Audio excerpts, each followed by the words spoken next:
Hello दोस्तों, नमस्कार। पिछली जो क्लास थी क्लोज टेस्ट की, उसमें हमने 1 to 13 क्लोज टेस्ट डिस्कस कर लिए हैं। अब हम 14 से यहाँ पे स्टार्ट करेंगे और जैसे ये पूरा हो जाएगा, मतलब 39 क्लोज टेस्ट आपको पूछे गए हैं इस 39 शिफ्ट्स के अंदर, तो इनमें जैसे ये पूरा हो जाएगा तो आपको एक PDF भी उपलब्ध हो जाएगा टेलीग्राम चैनल पर। तो ये स्टार्ट करते हैं क्लोज टेस्ट नंबर 14।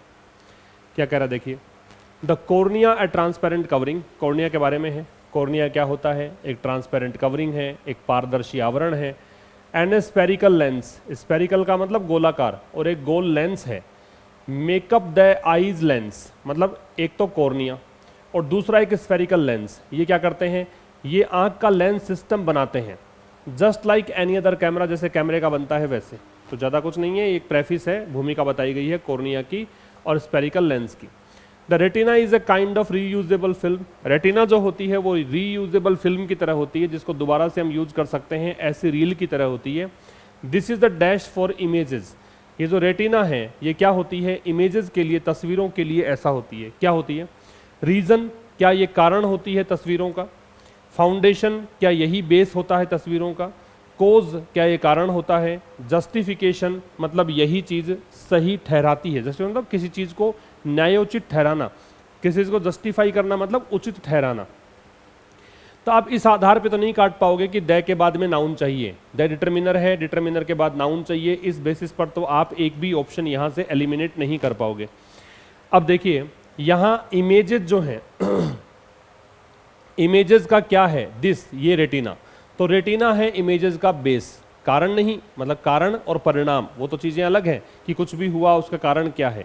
यहाँ तो कह रहा है कि इमेजेस के लिए बेस क्या है? बेस है रेटिना, इसलिए यहाँ पे आपका आंसर आना चाहिए फाउंडेशन। ठीक है, ये तो बिल्कुल आपको ट्रांसलेशन से ही समझ में आता है। The size of the opening, the shape of the lens and the movements of the eye. एक तो ओपनिंग की साइज, कैसे ये आंखें खुलती है उसकी साइज, फिर लेंस की शेप, और साथ में आईज का जो मूवमेंट है वो सारे के सारे अलग अलग प्रकार की मसल्स जो होती हैं, वेरियस प्रकार के जो मसल्स के सेट होते हैं उनके द्वारा कंट्रोल की जाती है। तो यहाँ पहले के अंदर आंसर हमने निकाल लिया, क्या? फाउंडेशन। आगे देखिए,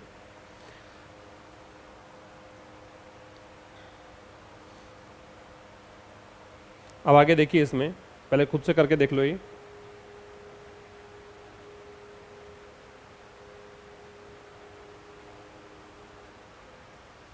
देखिए करके, देर आर 3 थिंग्स, 3 चीजें हैं, that happen when you look at an object. जब आप किसी वस्तु को देखते हो तो 3 प्रकार की चीजें घटित होती हैं, 3 चीजें हैपन होती हैं। कौन कौन सी? एक तो to fit on the retina your eyes tiny screen the image must be reduced in size. तो रेटिना के बारे में, रेटिना पर फिक्स करने के लिए किसी ऑब्जेक्ट को, और रेटिना होती क्या है? आपके आईज की टाइनी स्क्रीन है, छोटी स्क्रीन यही होती है, पर्दा होता है मान लो। तो इसके लिए इमेज जो है वो होनी चाहिए थोड़ी साइज में छोटी। दूसरी बात, it is necessary to focus the scattered light at the retina's dash. जरूरी ये भी हो जाता है कि हम जो स्कैटर्ड लाइट है, बिखरा हुआ प्रकाश है ना, उसको हम रेटिना के इस पर क्या करें? इट इज़ नेसेसरी, जरूरी है, टू फोकस, कि हम फोकस करें, केंद्रित करें स्कैटर्ड लाइट को। किस पर? रेटिना के इस चीज़ पर, रेटिना के टॉप पर, रेटिना के सरफेस पर, रेटिना के साइड पर, रेटिना के लेन पर। लेन तो खैर गली होती है, ये तो हटाई दो। बाकी बचे ऑप्शन हैं, इसमें अगर टॉप कर सकते हो तो साइड भी कर सकते हो, क्योंकि ऐसा इसमें कुछ दे नहीं रखा आपको कि टॉप है कि साइड है। ठीक है, सरफेस कर सकते हो, सरफेस का मतलब रेटिना पर, रेटिना की सतह पर, समझ रहे हो कि टॉप और साइड दोनों तो फिर कोई सा भी हो सकता है। और फिर दूसरी बात, एट द रेटिनाज टॉप, ये कर दिया मान लो, तो इसका मतलब रेटिना जो है उसके बिल्कुल सबसे ऊपर वाले भाग पे। तो ऐसा तो कोई कॉन्टेक्स्ट ही नहीं है कि सबसे ऊपर है, बॉटम है, क्या है, इसलिए हम नहीं कर सकते। सरफेस करोगे मतलब रेटिना के ऊपर हो जाएगा, इसलिए ही आएगा। टू मैच द रेटिनाज कर्व, अब रेटिना का जो कर्व है, वो घुमाव है, उसको मैच करने के लिए इमेज मस्ट बी कर्व्ड। इस कर्व के लिए इमेज का भी कर्व होना जरूरी है। The image is focused on the retina, image जो है वो फोकस हो जाती है रेटिना पर, by the lens and cornea working dash. कैसे इमेज फोकस कैसे होती है रेटिना पर? इमेज रेटिना के ऊपर कैसे मतलब केंद्रित हो जाती है? जब लेंस और कॉर्निया ये दोनों काम करते हैं, कैसे? साथ साथ में। सेपरेटली काम करेंगे तो फिर तो बैठेगा ही नहीं। आपको शुरुआत में ही दे रखा है कि एक तो लेंस होता है, एक ट्रांसपेरेंट कवरिंग कॉर्निया होती है, ये आंखों का लेंस सिस्टम बनाता है। तो ये दोनों साथ साथ में काम करेंगे, क्योंकि ऐसा कोई कॉन्टेक्स्ट नहीं है कि अलग अलग काम करेंगे तब होगा, तो साथ साथ के लिए टुगेदर। अलोन आ नहीं सकता, क्योंकि दो चीज़ें हैं, दो में से कोई एक का होता तो अलोन कर देते। कॉन्शियसली है, ये होता है अवेयरनेस के साथ, सजगता के साथ, तो ऐसा इसमें दे नहीं रखा, ठीक है। तो टुगेदर, जब दोनों साथ में काम करेंगे, मिलकर काम करेंगे, तब जाके इमेज है वो फोकस हो जाती है किस पर, रेटिना पर। ये तीसरे का आंसर है। आगे देखिए, दिस कॉर्नियल टिश्यू, कॉर्नियल मतलब कॉर्निया से संबंधित, टिश्यू मतलब उत्तक। अब ये जो कॉर्नियल टिश्यू है इज अमेजिंग, बड़ा ही अद्भुत होता है, बिकॉज कारण ये है कि इट हील्स एंड रीबॉन्ड्स इमीडिएटली। ये इसलिए कॉर्नियल टिश्यू अद्भुत इसलिए होता है कि ये हील भी हो जाता है जल्दी ही, इसका मतलब ये ठीक हो जाता है, और रीबॉन्ड्स वापस से जुड़ जाता है तुरंत। Dash the need for stitches, मान लो अगर चोट पहुंचती है आंखों में, तो ये जो टिश्यू है इसको स्टिचेस की आवश्यकता नहीं है, मतलब इसको टांके लगाने की ज़रूरत नहीं है, इसको ऑपरेट करने की ज़रूरत नहीं है, ये बहुत जल्दी ही हील हो जाता है और रीबॉन्ड भी दोबारा जुड़ भी जाता है। तो जब ये हील हो जाता है, रीबॉन्ड हो जाता है, इसका मतलब ये जो आवश्यकता है स्टिचेस वाली, वो आवश्यकता क्या हो जाएगी, एबोलिश का मतलब है नष्ट करना। एबोलिश और डेस्ट्रॉय दोनों सिनोनिम्स हैं, ये दोनों ही सिनोनिम्स हैं। एबोलिश का मतलब भी डेस्ट्रॉय है, डेस्ट्रॉय का एबोलिश या खत्म कर देना, समाप्त कर देना। ये जो एबोलिश होता है, ये कानून आदि समाप्त करने को भी कह सकते हैं आप, नलीफाई करना, रद्द करना। ये डेस्ट्रॉय का छत्त विच्छत करना, विनाश करना, तबाही करना। डेमोन्स्ट्रेट का मतलब है डिस्प्ले करना, प्रदर्शन करना। आपने कभी किसी इंस्टीट्यूट वगैरह में डेमो क्लासेस ली होंगी, तो डेमो से डेमोन्स्ट्रेशन बनता है, प्रदर्शन।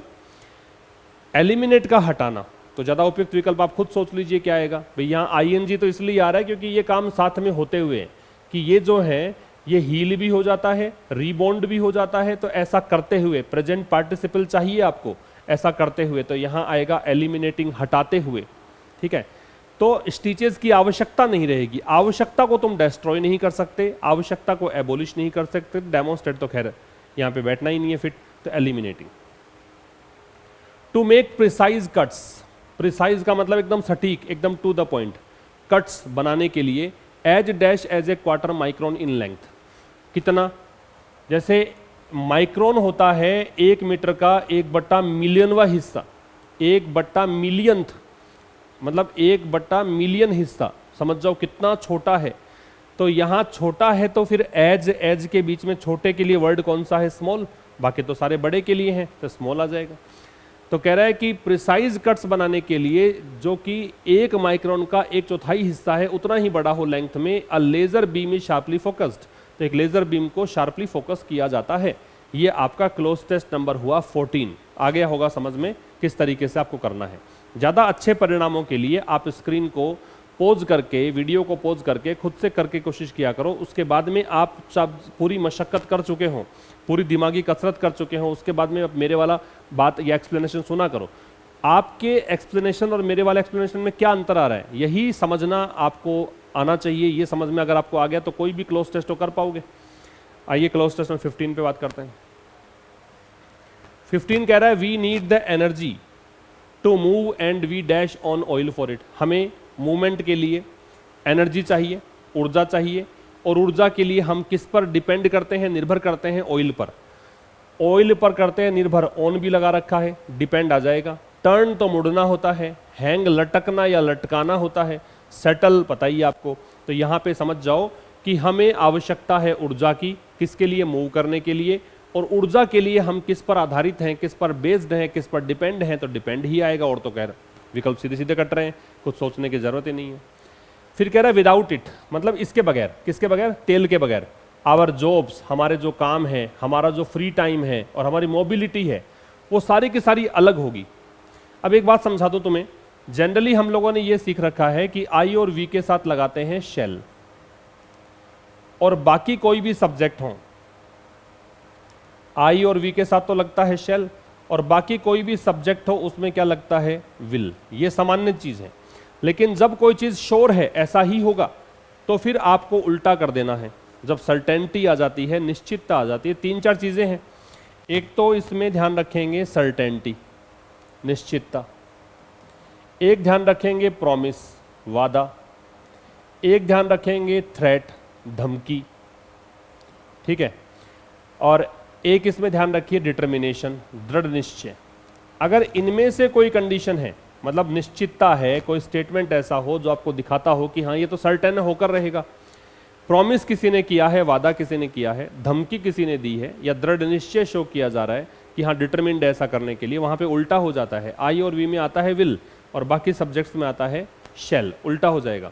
तो यहाँ पे आपको समझने की जरूरत है कि आज ऑयल नहीं हो, तेल नहीं हो, तो देखो ट्रांसपोर्टेशन ठप पड़ जाएगा। ट्रांसपोर्टेशन ठप पड़ गया तो हम यहाँ से वहाँ मूव नहीं कर पाएंगे, हम अपने ऑफिस नहीं जा पाएंगे, हमारी मोबिलिटी अलग हो जाएगी, प्रभावित होगी।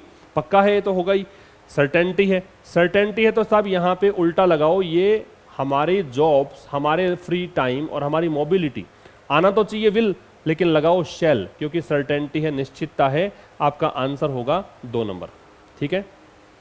आगे देखो, एवरी डे, हर दिन, we dash 70 million barrels of oil.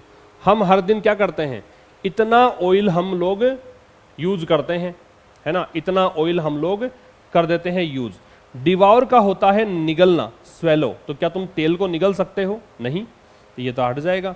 Take मतलब लेते हैं, कंज्यूम का मतलब उपभोग करते हैं, एब्जॉर्ब का सोख लेते हैं, तो हम सोखते भी नहीं है तेल को, है ना। इन दो में से लगाओगे तो कंज्यूम ज़्यादा अप्रोप्रिएट है। हम कंजम्पशन इतना करते हैं, उपभोग इतना करते हैं, यूज इतना कर लेते हैं, तो आपका आंसर क्या आ जाएगा? कंज्यूम। तो सेकंड का जो थर्ड का आंसर है वो 2 नंबर। वीडियो को पॉज करके खुद से करके देख सकते हैं, उसके बाद में आप एक्सप्लेनेशन सुनेंगे, ज़्यादा बेहतर समझ में आएगा। आगे कह रहा है एवरी ईयर, हर साल, we consume 2200 million tons of coal. हर साल हम इतना तो कोयला यूज कर लेते हैं, और 2500 billion cubic metres of gas, इतनी गैस यूज कर लेते हैं। It is a long story, बड़ी लंबी कहानी है। टोटल, अब टोटल जो है वो कंपनी का नाम है, ठीक है, टोटल है वो किसी कंपनी का नाम है। डैश इन 1924, 1924 में इस कंपनी को क्या किया गया? तो सबसे पहली बात तो पास्ट की बात है। दूसरी बात, इसको किया गया स्थापित। स्थापित के ही दे रखे हैं फाउंडेड। फाउंड का मतलब क्या होता है? फाउंड जो शब्द है इसका मतलब होता है स्थापित करना, स्थापित करना। तो जब ये स्थापित किया गया है तो देखो आएगा तो फाउंडेड ही, लेकिन आएगा पैसिव, क्योंकि यहां स्थापित करने वाला व्यक्ति नहीं है। ये बात ध्यान से सुनना कि जब कोई काम करने वाला व्यक्ति क्रिया से पहले नहीं होता है तो पैसिव होता है सेंटेंस। जब कोई क्रिया से पहले काम करने वाला व्यक्ति नहीं होता है तो वो सेंटेंस किस में जाता है? पैसिव में। तो ये पैसिव में जाएगा। तो पैसिव देखो, ये नहीं है, ये भी नहीं है, इन दो में से पैसिव है। भी पैसिव का मतलब क्या समझते हो? पैसिव वॉइस का मतलब है बी के साथ थर्ड फॉर्म आनी चाहिए। बी के साथ थर्ड फॉर्म मतलब बी के जो रूप होते हैं, is, am, are, was, were, be, been, being, उनके साथ थर्ड फॉर्म आनी चाहिए। अब देखो इन दोनों में से वॉज, वर में से क्या आएगा? टोटल चूंकि एक कंपनी का नाम है तो यहाँ वॉज फाउंडेड आएगा। वर फाउंडेड तब आता जब प्लूरल होता, बहुवचन होता। समझ में आ गया? तो एक लंबी कहानी है। टोटल नाम की कंपनी थी, उसको 1924 में स्थापित किया गया। And for many years it was a French state oil company, और काफी वर्षों तक ये एक फ्रेंच स्टेट ऑयल कंपनी थी। ठीक है, आगे देखिए, एक अंतिम क्वेश्चन है इसका 15 नंबर का। इन 1999, 1999 में क्या हुआ? टोटल जो कंपनी है इसने ज्वाइन कर लिया इसको। ये क्या है? ये एक बेल्जियन ऑयल और गैस कंपनी है, और 2000 ईस्वी में टोटल जो है वो इसकी जो मेन फ्रेंच कंपटीटर है EIF एक्विटेन, इसके साथ क्या हो गई वो बताना है। पास्ट की बातें कर रहे हैं, सारी पास्ट की बातें कर रहे हैं, तो सब सीधा सीधा काट दो इन तीनों ऑप्शंस को, क्योंकि तीनों ही प्रेजेंट में दे रखे हैं, फर्स्ट फॉर्म दे रखी है। नहीं क्या भाई, पास्ट की बातें करो तो प्रेजेंट वाले काट दो। इनकॉर्पोरेट जो होता है वो इन्वॉल्व होता है। इनकॉर्पोरेट का मतलब होता है शामिल करना, इन्वॉल्व करना, तो ये तो वैसे भी नहीं आएगा, और ये सारे कट जाएंगे। तो यहाँ पे मर्ज हुई, विलय हुआ इस कंपनी का, किसके साथ? इसकी एक मुख्य कंपटीटर थी, फ्रांस की कंपनी थी ELF एक्विटेन, इसके साथ एल्फ एक्विटेन, इसके साथ ये मर्ज हो गई। तो यहाँ पे आपका आंसर आएगा 3 नंबर। क्लियर है? तो ये पास्ट की बात थी, इसलिए हमने बाकी 3 ऑप्शंस को हटा दिया, यहाँ से एलिमिनेट कर दिया। अब आइए क्लोज टेस्ट नंबर 16 की बात करें, करके देख सकते हो पहले आप। When he was in college, जब वो कॉलेज में था, a famous poet made a useful distinction for him. तो एक प्रसिद्ध कवि था, उसने एक बहुत ही यूजफुल, बहुत ही उपयोगी डिस्टिंक्शन दिया उसके लिए, एक बहुत ही विशेष टिप्पणी करी उसके लिए, है ना। जब वो कॉलेज में था तो एक प्रसिद्ध कवि ने एक बहुत ही उपयोगी टिप्पणी करी, उसके लिए डिस्टिंक्शन किया, मतलब थोड़ा सा अलग बताया कि ये थोड़ा सा अलग व्यक्ति है। ही हैड ड्रंक, उसने पी ली थी, कितनी कि पोइट की जो कंपनी थी, मतलब जो कवि था उसके साथ बैठ के इतनी पी ली कि वो मजबूर हो गया, कंपेल्ड हो गया, मतलब मजबूर हो गया, फोर्स्ड हो गया, किसके लिए, to describe to him a poem, कि वो उसको उसने एक कविता डिस्क्राइब कर दी। ही वॉज डैश ऑफ, वो कविता जो कि वो जो भी कर रहा था वो बताएगा। तो ही हैड ड्रंक, फार, फार तो दूर के लिए आता है, नहीं आएगा। ड्रंक के साथ मैनी भी नहीं आएगा, मैनी तो अनेक के लिए आता है, अब अनेक के लिए तो आपको काउंटेबल नाउन चाहिए आगे, अब आगे तो नाउन है नहीं कि ग्लास की बात कर रहा है, कुछ ऐसे बात कर रहा है ना। सिंस आ नहीं सकता, सिंस या तो क्योंकि होता है, और सिंस या फिर टाइम के पहले लगता है, से का मीनिंग देता है। सिंस अगर कंजंक्शन होता है तो ये बताएगा क्योंकि, अगर सिंस टाइम के पहले आता है तो इसका मतलब हो जाएगा से, तो दोनों ही नहीं आएंगे। अब बचा एनफ, तो एनफ मतलब पर्याप्त, तो इतनी पीली, इतनी सफिशिएंट रूप से पीली कि वो मजबूर हो गया, किस लिए, डिस्क्राइब करने के लिए उसको एक कविता, वो कविता जो कि वो कर रहा था। अब देखो ओव लगाना है आपको, ऐसा विकल्प चुनना है जिसके लास्ट में ओव लग रहा हो। स्ट्रे का मतलब होता है भटकना, क्या कविता के अर्थ में आ सकता है कि वो भटक रहा था। ड्राइंग का सुखाना, क्या कविता को सुखाने की बात है। मार्क का चिन्हित करना, मार्क करना और चिन्हित करना, और थिंकिंग मतलब सोचना, ओव भी लग रहा है तो थिंक में ओव लगता है। वो कविता उसने डिस्क्राइब कर दी जिसके बारे में वो सोच रहा था। तो बड़े ही आसान से दो आंसर्स हैं, एक में तो आ गया एनफ क्योंकि बाकी तीनों ऑप्शंस आराम से कटने लायक हैं, और एक में आ गया थिंकिंग क्योंकि ओव लग रहा है तो थिंक के साथ में ओव लगाया जा सकता है। क्लियर है बात, आगे आइए।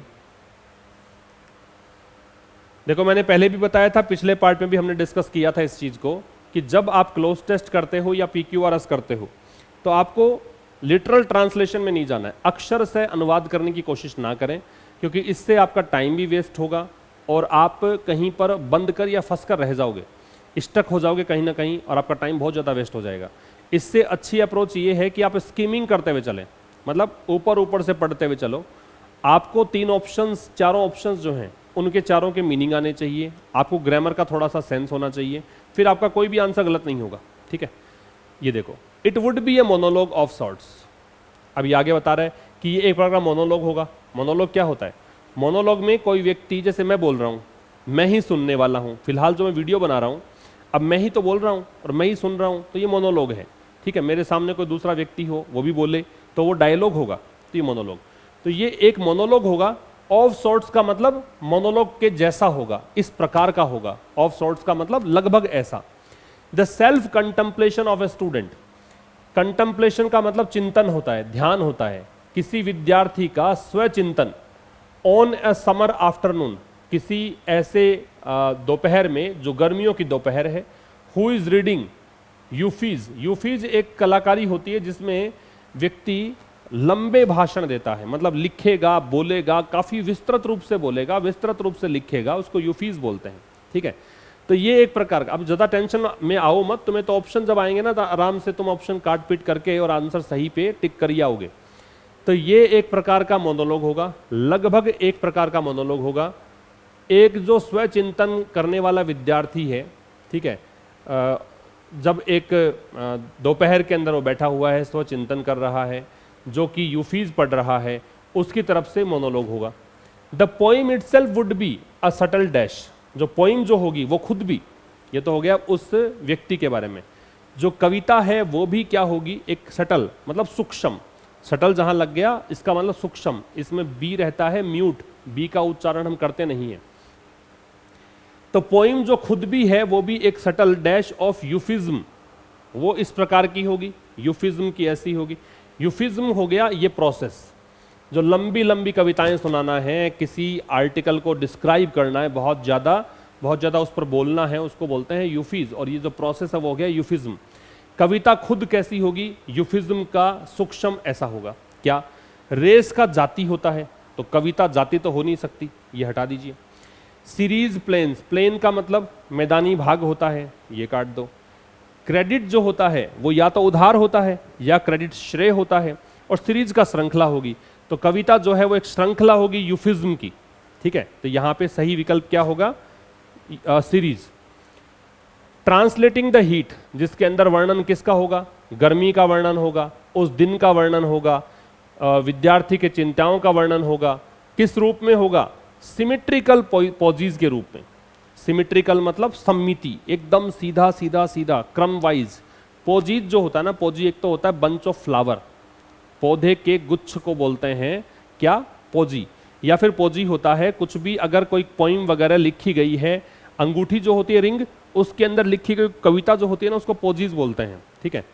तो इस रूप में ये होगा, translating even his dash and boredom, और यहां तक कि उसके अंदर अनुवाद होगा या इसका विस्तार होगा। ट्रांसलेटिंग का केवल अनुवाद ही नहीं है, विस्तार करने को भी बोलते हैं, इलेबोरेट करने को भी बोलते हैं। तो बोर्डम दे रखा है, मैंने किसी रोज बताया था आपको कि एंड जो है अपने दोनों साइड को सेम करता है, बैलेंस करता है। यहां बोर्डम है तो यहां भी कोई नेगेटिव वर्ड आएगा। बोर्डम होती तन्हाई, उदासी, तो यहां ये नेगेटिव वर्ड है तो इधर भी नेगेटिव आएगा। देखो, आपको पहली बात तो चाहिए नाउन, क्योंकि बोर्डम नाउन है, तो इधर भी नाउन चाहिए। नाउन चाहिए तो देखो, हेवन जो है वो तो होता है आश्रय स्थल, शेल्टर प्लेस, शेल्टर को बोलते हैं हेवन। वेटेज होता है वो भार होता है, स्टे का मतलब ठहराव होता है, कंटेम्प्ट का घृणा होती है, ठीक है, नफरत होती है।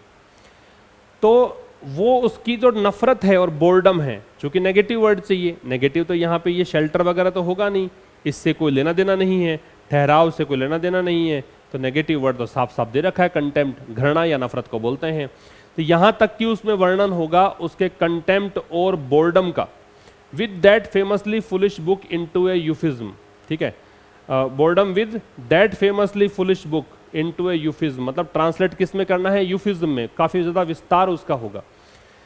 ज्यादा कुछ सोचोगे इस पर तो इसमें मात खा जाओगे, ऐसा ही ये पैराग्राफ है, इस प्रकार क्लोज टेस्ट है। इसमें ज्यादा कुछ सोचने की बजाय सीधे सीधे ऑप्शंस पर पहुंचते ही आप तीन ऑप्शंस को कैसे काटा जा सकता है इस पर सोचो, फिर समझ लो। यहां हमने किया, जो पोइम है वो भी क्या होगी, एक सटल ऐसा होगी। अब पोइम क्या हो सकती है, पोइम रेसेस नहीं हो सकती, पोइम मैदान नहीं हो सकती, पोइम क्रेडिट्स नहीं हो सकते, पोइम एक सीरीज हो सकती है इन चीजों की, और ट्रांसलेट करेगी इस चीज को भी। अब देखो, यहां बोर्डम था तो यहां भी नेगेटिव आएगा, नेगेटिव वर्ड केवल कंटेम्प्ट है, बाकी नेगेटिव वर्ड इसमें है नहीं। आगे कह रहा है the poet noted his big head, poet ने अपना सर हिलाया, नोड का मतलब होता है स्वीकृति में सिर हिलाना। पोइट ने अपना सिर हिलाया, किस रूप में, सिंपैथेटिक, सहानुभूति, रिदमेटिक, रिदमेटिक मतलब लयबद्ध तरीके से, as this was dash to him, मानो कि ये कुछ ऐसा हो उसके लिए, देन टोल्ड हिम, फिर उसको बताया, that there are two kinds of poems, की दो तरह की कविताएं होती हैं। ये तो जो बता रखा था आपको, ये जो बता रखा था, ये तो वो स्टूडेंट जो उस कवि को कुछ सुना रहा है वो है, ठीक है। और ये जो बताया है, अब आई कवि की बारी, कवि क्या बता रहे हैं, तो कवि ने अल्टीमेटली बताया कि भाई कविता दो प्रकार की होती है।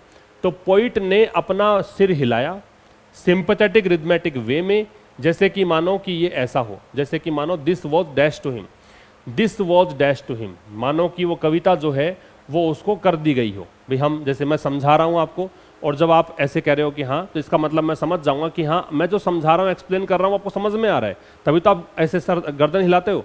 तो जब नोड करते हो अपना हेड, इसका मतलब ऐसा सिर हिला रहा था जैसे कि मानो कि उसको समझ में आ रहा हो क्या चीज जो उसे समझाई गई है। समझो, वॉज दे रखा है, वॉज के साथ कौन सी फॉर्म आएगी, थर्ड फॉर्म, क्योंकि ये पैसिव है।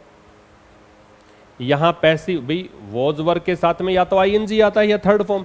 आईएनजी वाला तो ऑप्शन सोचो मत यहां पे, क्योंकि आपको कहीं पर भी आईएनजी दिख नहीं रहा। थर्ड फॉर्म आएगी, थर्ड फॉर्म आएगी, तो सब ये काट दो, क्योंकि स्प्रिंग जो है इसकी सेकेंड फॉर्म होती है स्प्रेंग, और थर्ड फॉर्म होती है स्प्रंग। स्प्रिंग, स्प्रैंग, स्प्रंग, ठीक है, उछलना है ना, जंप लगाना, ये तो आएगा नहीं, सेकेंड फॉर्म है। बचे ये थियराइज्ड का मतलब थियरी के अंदर कोई चीज को बताना, रेज्ड का मतलब बढ़ाना, लेवल को राइज करना, बढ़ाना, इंक्रीज करना, एक्सप्लेन समझाया गया है। चूंकि वो सिर हिला रहा है अपना, इसका मतलब उसको वो चीज समझाई जा रही है, एक्सप्लेन की जा रही है, ऐसे उसने अपना सर नोट किया। आगे हमें पढ़ने की जरूरत नहीं है, आपका आंसर आ गया। ये क्लोज टेस्ट नंबर आपका हुआ 16। अब आएंगे 17 में, देखिए, the world is going through a deep recession. Recession होता है मंदी, इसको तुम स्लंप कह सकते हो, स्लो डाउन कह सकते हो, ठीक है। तो विश्व जो है वो आर्थिक मंदी से गुजर रहा है, बहुत ज्यादा मंदी है। एट सच ए टाइम, एक ऐसे टाइम पर, one thing we need in abundance, एक चीज जो हमें बहुत ज्यादा चाहिए। अबेंडेंस क्या होता है? बहुत अधिक मात्रा में, बहुत अधिक संख्या में। तो आज इस दौर में जब मंदी का दौर है तो हमें क्या चीज है वो सबसे ज्यादा चाहिए? वो चीज है जॉब्स, काम चाहिए। For the semi skilled and unskilled, किसके लिए? जो अर्ध कुशल या अनस्किल्ड, जो अकुशल लोग हैं उनके लिए भी। कुशल हैं उनको तो जॉब मिल जाएगा, लेकिन ये भी तो बेरोजगार नहीं रहने चाहिए। तो यहाँ पे अनस्किल्ड हो, किसी को कोई एक्सपर्टीज नहीं हो किसी फील्ड में, या किसी को आधी स्किल हो, तो उसको भी जॉब मिलना चाहिए। This is the only way in which, ये एकमात्र तरीका है। ओनली के पहले जब तुम दे लगाते हो तो उसका मतलब होता है एकमात्र। तो ये एकमात्र तरीका है इन विच, जिसके अंदर equal dash of wealth can take place. अगर आपने इनको भी काम दे दिया, इनको भी काम दे दिया, तभी तो धन का वितरण समान होगा। यही एकमात्र तरीका है जिससे समान वितरण होगा धन का। वितरण के लिए डिस्ट्रीब्यूशन। ये स्पेंडिंग होती है खर्चा, पार्टीशन होता है विभाजन, पार्टीशन विभाजन, जैसे भारत पाकिस्तान का विभाजन हुआ ऐसे। अर्निंग होती है कमाई, वितरण, चूंकि आप जब अर्थव्यवस्था की बात करते हो, जब तुम समाज की बात करते हो, तो वहां पे आर्थिक वितरण समान हो। ऐसा नहीं हो कि एक वर्ग तो ऐसा है जो बहुत गरीब है और एक वर्ग ऐसा जो बहुत अमीर है। तो यहाँ पे डिस्ट्रीब्यूशन फिट बैठेगा, ठीक है। आगे देखिएगा, the health care industry is ideally poised. Poised का मतलब है रेडी, और आइडियली का मतलब है आदर्श रूप से, परफेक्टली। जो हेल्थ केयर इंडस्ट्री है, मतलब हॉस्पिटल्स वगैरह हैं, ये जो इंडस्ट्री है ये तैयार है किसके लिए? इस पोजीशन को ऑक्यूपाई करने के लिए, इस पोजीशन को अधिग्रहित करने के लिए। The IT industry hires people. IT industry जो है वो लोगों को हायर करती है, कहां से? अपर मिडल स्ट्रेटा से, जो मध्यम वर्ग है उससे ऊपर के लोगों को लेती है, अमीर परिवारों से लोगों को लेती है, विशेष करके इंजीनियर्स को लेती है। Dash the health care industry, तो ये तो हो गया आईटी इंडस्ट्री के लिए। तो आईटी इंडस्ट्री का ट्रेंड तो ऐसा होता है कि जो एम्प्लॉयज इनको चाहिए वो इंजीनियर्स चाहिए, थोड़े से मिडिल क्लास से ऊपर के लोग चाहिए, अमीर परिवारों के लोग चाहिए। जबकि हेल्थ केयर इंडस्ट्री है वो किसको हायर करती है? नर्सेज को। और 80% जॉब यहां पे क्रिएट होते हैं इन जैसों के लिए, कहां से? लोअर इकोनॉमिक स्टेटा से, जिनका आर्थिक स्तर, स्ट्रेटा जो है वो स्ट्रेटम का प्लूरल है। स्ट्रेटम होता है स्तर, स्ट्रेटा जो है ये प्लूरल है, इसका मतलब भी है तो स्तरी, लेकिन ये प्लूरल है, ठीक है। तो जो आर्थिक स्तर जिनका न्यूनतम है, वहां से कौन? भाई इसने कहा ना, लेखक ने कहा आर्थिक मंदी है। आर्थिक मंदी है तो सब क्या चाहिए? जॉब चाहिए। जॉब चाहिए तो धन का समान वितरण हो, धन का समान वितरण होगा तभी मतलब कह सकते हैं आपकी सब कुछ ठीक चल रहा है। अब अगर ये ऐसे है, कोई बहुत अमीर और बहुत गरीब है, तो फिर बीच का जो गैप है इसको भरने के लिए कौन चाहिए? तो हेल्थ केयर इंडस्ट्री चाहिए। उसका वर्णन शुरू कर दिया इसने। आईटी इंडस्ट्री है, वहां पे तो इंजीनियर्स चाहिए, बड़े तबके के लोग चाहिए। जबकि ये जो हेल्थ इंडस्ट्री है वो नर्सेज को लेता है। नर्सेज को लेता है तो फिर ये क्या करेगा? ये एक प्रकार से जो लोअर इकोनॉमिक स्ट्रेटा है, जो निम्न स्तर है, जो आर्थिक स्तर पे निचले वाले पायदान पे लोग आते हैं, उनको जॉब देगा। 80% तो जॉब उनको मिलता है। तो ये जो गैप हो रहा है इतना बड़ा, इस गैप को फिल करने का काम हेल्थ इंडस्ट्री करती है। तो यहां तक हमने पढ़ा कि आईटी इंडस्ट्री क्या करती है, जबकि हेल्थ इंडस्ट्री ये करती है। जबकि के लिए क्या है? वेयर एज है। डेस्पाइट का मतलब होता है के बावजूद। अनलाइक का मतलब होता है के विपरीत। अब होने को तो तुम कहोगे कि के विपरीत भी आ ही सकता है, लेकिन के विपरीत अगर लगाते हो तो अनलाइक द हेल्थ इंडस्ट्री करोगे तो तुम्हें बात आईटी इंडस्ट्री करनी पड़ेगी कि हेल्थ इंडस्ट्री के विपरीत आईटी इंडस्ट्री ऐसा करती है। ये स्ट्रक्चर यहां पे सपोर्ट नहीं करेगा अनलाइक को। और अनलेस का मतलब होता है इफ नॉट, यदि नहीं। ये यहां पे काम का ही नहीं है बिल्कुल भी, ठीक है। ये दो आंसर्स आ गए आपके। आगे देखो, global health care is a 4.5 trillion rupee industry. जो वैश्विक स्तर पे अगर बात करें तो हेल्थ इंडस्ट्री जो है वो इतने रुपए की इंडस्ट्री है। ये एग्रो इंडस्ट्री के बाद दूसरे नंबर पर आती है। पहले नंबर पे आती है कृषि, उसके बाद दूसरे नंबर पर ये हेल्थ डिपार्टमेंट ही आता है। इवन देन फिर भी हेल्थ केयर जो है वो केवल 8% लोग जो है विश्व के वहां तक कर पाती है। ये आता दूसरे नंबर पे है, लेकिन जितनी जनसंख्या विश्व की है उसमें से केवल 8% जो है वो इस इंडस्ट्री में है। तो क्या आएगा? कॉल्स का मतलब बुलाना, क्योर का मतलब इलाज करना, विजिट्स का मतलब भ्रमण करना, रीचेज का मतलब इसका एक्सेस होना। तो इस स्थिति में भी कि भी हेल्थ इंडस्ट्री जो है वो दूसरे नंबर पर आती है विश्व में, उसके बावजूद भी हेल्थ केयर जो है वो केवल यहीं तक एक्सेस बना पाता है, यहीं तक पहुंच पाता है। ये यहाँ पे आंसर आएगा। विजिट थोड़ी ना आएगा कि हेल्थ केयर जाके विजिट करके आता है या बुलाता है। इलाज करना तुम ऐसे मत सोच लेना जल्दबाजी में ये आंसर गलत करके आते हैं बच्चे। देखा हेल्थ केयर है, लगा कि हेल्थ है तो ये क्योर आ जाएगा, ऐसा है नहीं। पूरा पढ़ के ही आंसर करना है, इसीलिए हम पूरा पढ़ रहे हैं। ठीक है, आगे बढ़िए। Policy makers should look at the health care industry as not only, जो पॉलिसी मेकर्स हैं, नीति निर्माता हैं, उनको हेल्थ केयर इंडस्ट्री की तरफ देखना चाहिए। केवल ऐसे मत देखो कि ये एक ऐसी इंडस्ट्री है जो दर्द दूर करती है। भाई हेल्थ केयर है तो सीधी सी बात है कि आप अगर रोगी हैं, आप बीमार हैं तो आप ठीक हो जाएंगे। तो पॉलिसी मेकर्स को इतना ही नहीं सोचना चाहिए कि यहाँ जाके दर्द दूर कर लोगे अपना, बट ऑल्सो एज वन, बल्कि इस रूप में देखो which can dash the economy, कि ये अर्थव्यवस्था को भी कर सकती है। क्या कर सकती है अर्थव्यवस्था को? इम्पीड का मतलब ऑब्स्ट्रैक्ट, रुकावट डाल सकती है। क्या हम तो हेल्थ केयर इंडस्ट्री के पॉजिटिव साइड्स देख रहे हैं, तो ये तो नहीं आएगा रुकावट डालना। एसर्टेन का सुनिश्चित करना, क्या अर्थव्यवस्था को सुनिश्चित कर सकती है, क्या फिक्स कर सकती है क्या? परसुएड का मतलब मनाना, कॉक्स। फ्लैटर, क्या ये अर्थव्यवस्था को मना सकती है क्या? तो ये आएगा इन्फ्लुएंस, प्रभावित कर सकती है। ठीक है, तो इस रूप में भी देखें नीति निर्माता कि ये एक ऐसी इंडस्ट्री है केवल दर्द दूर नहीं करती है आपका, केवल रोगियों का इलाज नहीं करती है, बल्कि अर्थव्यवस्था को भी प्रभावित कर सकती है, तो इसलिए इन्फ्लुएंस आएगा। और इससे आगे देखिए, the last century was driven, जो लास्ट सेंचुरी थी, जो पिछला दशक था, वो प्रेरित था, ड्रीवन था, किससे? मशीन से। पिछले मतलब शताब्दी की बात है, पिछले 100 सालों में मशीनों का बहुत महत्व रहा है, जिसने मानवीय श्रम को एड्रेस किया है, मतलब इंसानों के द्वारा की गई मेहनत को कम कर दिया है। And it is strongly believed, और ये बहुत मतलब विश्वास, एक प्रबल विश्वास के साथ कहा जा सकता है कि ये जो सेंचुरी होगी, ये जो शताब्दी होगी, वो हेल्थ केयर चलाएगा। पिछले शताब्दी में मशीनों का, मशीनीकरण आया है ना, मशीनों का युग आया, अब युग आया हेल्थ केयर का।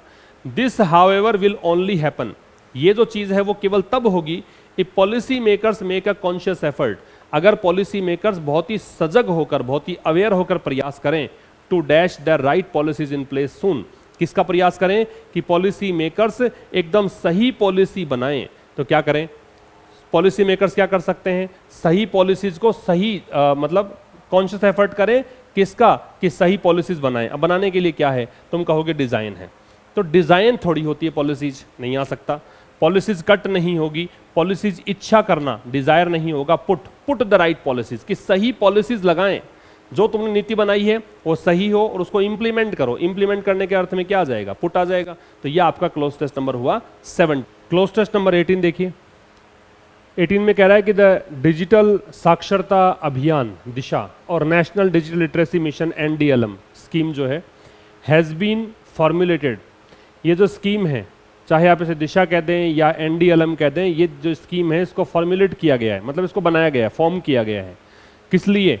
To dash IT training, IT प्रशिक्षण देने के लिए। किसको? 52.5 लाख लोगों को, जिसमें कि कौन कौन शामिल है? आंगनवाड़ी और आशा कार्यकर्ता शामिल है, ऑथोराइज्ड राशन डीलर्स शामिल है, सभी राज्यों के, यूनियन टेरिटरीज के, पूरे देश भर में, ताकि अभी यहाँ तक तो कर लेते हैं एक बार।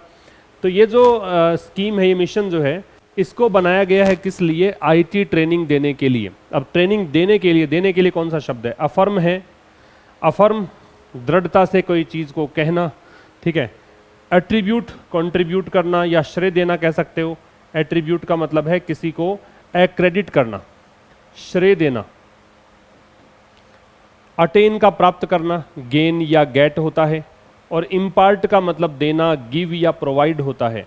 तो आप देखो कि ट्रेनिंग को आप एफर्म करोगे या एट्रीब्यूट करोगे या अटेन तो हो सकती है ट्रेनिंग, लेकिन चूंकि सरकार ने ये योजना बनाई है तो सरकार तो ट्रेनिंग देगी ना कि प्राप्त करेगी, इसलिए आपका आंसर क्या आएगा 4 नंबर इम्पार्ट आपका आंसर आना चाहिए। पहले क्वेश्चन का आंसर हो गया इम्पार्ट, तो ये 4 नंबर को मार्क करेंगे। आगे क्या कह रहा है, तो इसमें कौन कौन शामिल है, 52.5 लाख लोग शामिल हैं, और इसमें कौन कौन, ये आशा वर्कर्स भी शामिल है, आंगनवाड़ी वर्कर्स भी शामिल है, जो भी अधिकृत राशन डीलर्स हैं वो सारे शामिल हैं, सभी राज्यों और यूनियन टेरिटरीज में, सारे राज्यों में, और जो केंद्र शासित प्रदेश हैं उसमें, पूरे देश भर में। अमंग आ सकता है क्या कंट्री से पहले, अमंग तो 2 से अधिक के बीच के लिए आता है, बिटवीन है वो 2 के बीच के लिए आता है, विदिन का मतलब देश के भीतर भीतर एक लिमिट हो कि उसी के अंदर अंदर उससे बाहर नहीं बात कर रहे, और एक एक्रॉस है मतलब पूरे देश भर में। हालांकि आने को तो विदिन भी लग सकता है, लेकिन विदिन तो तब लगे जब इसको ये एम्फेसाइज करना होता लेखक को कि इससे बाहर कुछ नहीं, लेकिन यहाँ कह रहा है पूरे देश भर में, संपूर्ण राष्ट्र में, इसलिए यहाँ पे एक्रॉस ज्यादा एप्रोप्रिएट रहेगा, इसको आप ड्रॉप कर सकते हैं, ठीक है।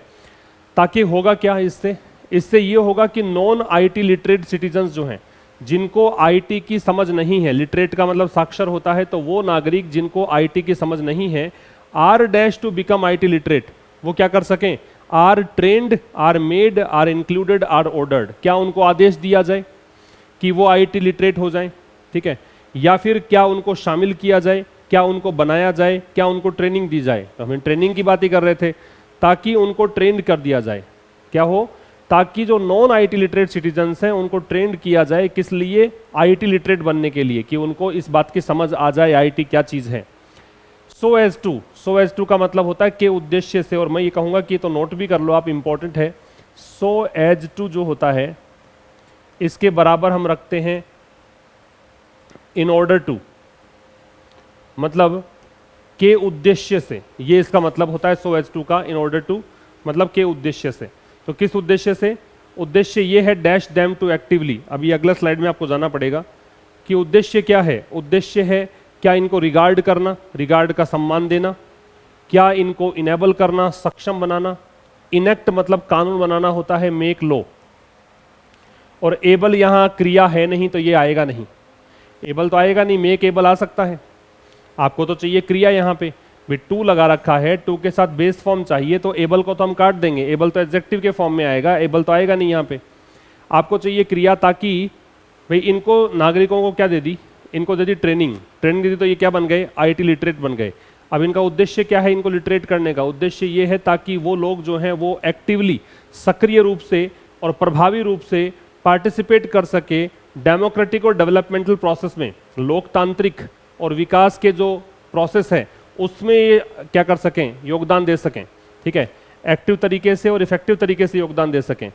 तो ये आईटी लिटरेट आप बना रहे हो, उद्देश्य क्या हो गया, उद्देश्य हो गया उनको इनेबल करना, कि आप उनको समर्थ बनाना चाहते हो, आप उनको रिगार्ड थोड़ी करना चाहते हो, आप उनको कानून बनाने वाली बात आएगी नहीं, ये मैंने पहले ही काट दिया, बचा क्या, इनेबल, ताकि आप उनको समर्थ कर सको, उनको योग्य बना सको।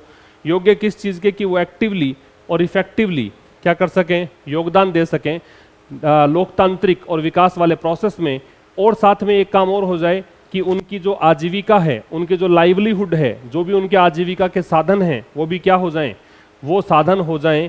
प्रेजेंट मतलब प्रस्तुत, एंगेज का मतलब किसी चीज़ में लीन होना, किसी चीज़ में संलिप्त होना, ट्रेन का प्रशिक्षित हो जाएं। तो आप लाइवलीहुड को ट्रेन नहीं कर सकते, लाइवलीहुड के जो तरीके हैं उसमें एंगेज हो सकते हो, लाइवलीहुड को एंगेज नहीं कर सकते, लाइवलीहुड को आप प्रस्तुत नहीं कर सकते, क्या कर सकते हो, एनहांस कर सकते हो, बढ़ा सकते हो, लाइवलीहुड के जो सोर्सेज हैं उनको बढ़ा सकते हो। एक बार मैं चाहूँगा कि फिर से आप इसको रीड करें और समझें कि क्या क्या कहानी हुई।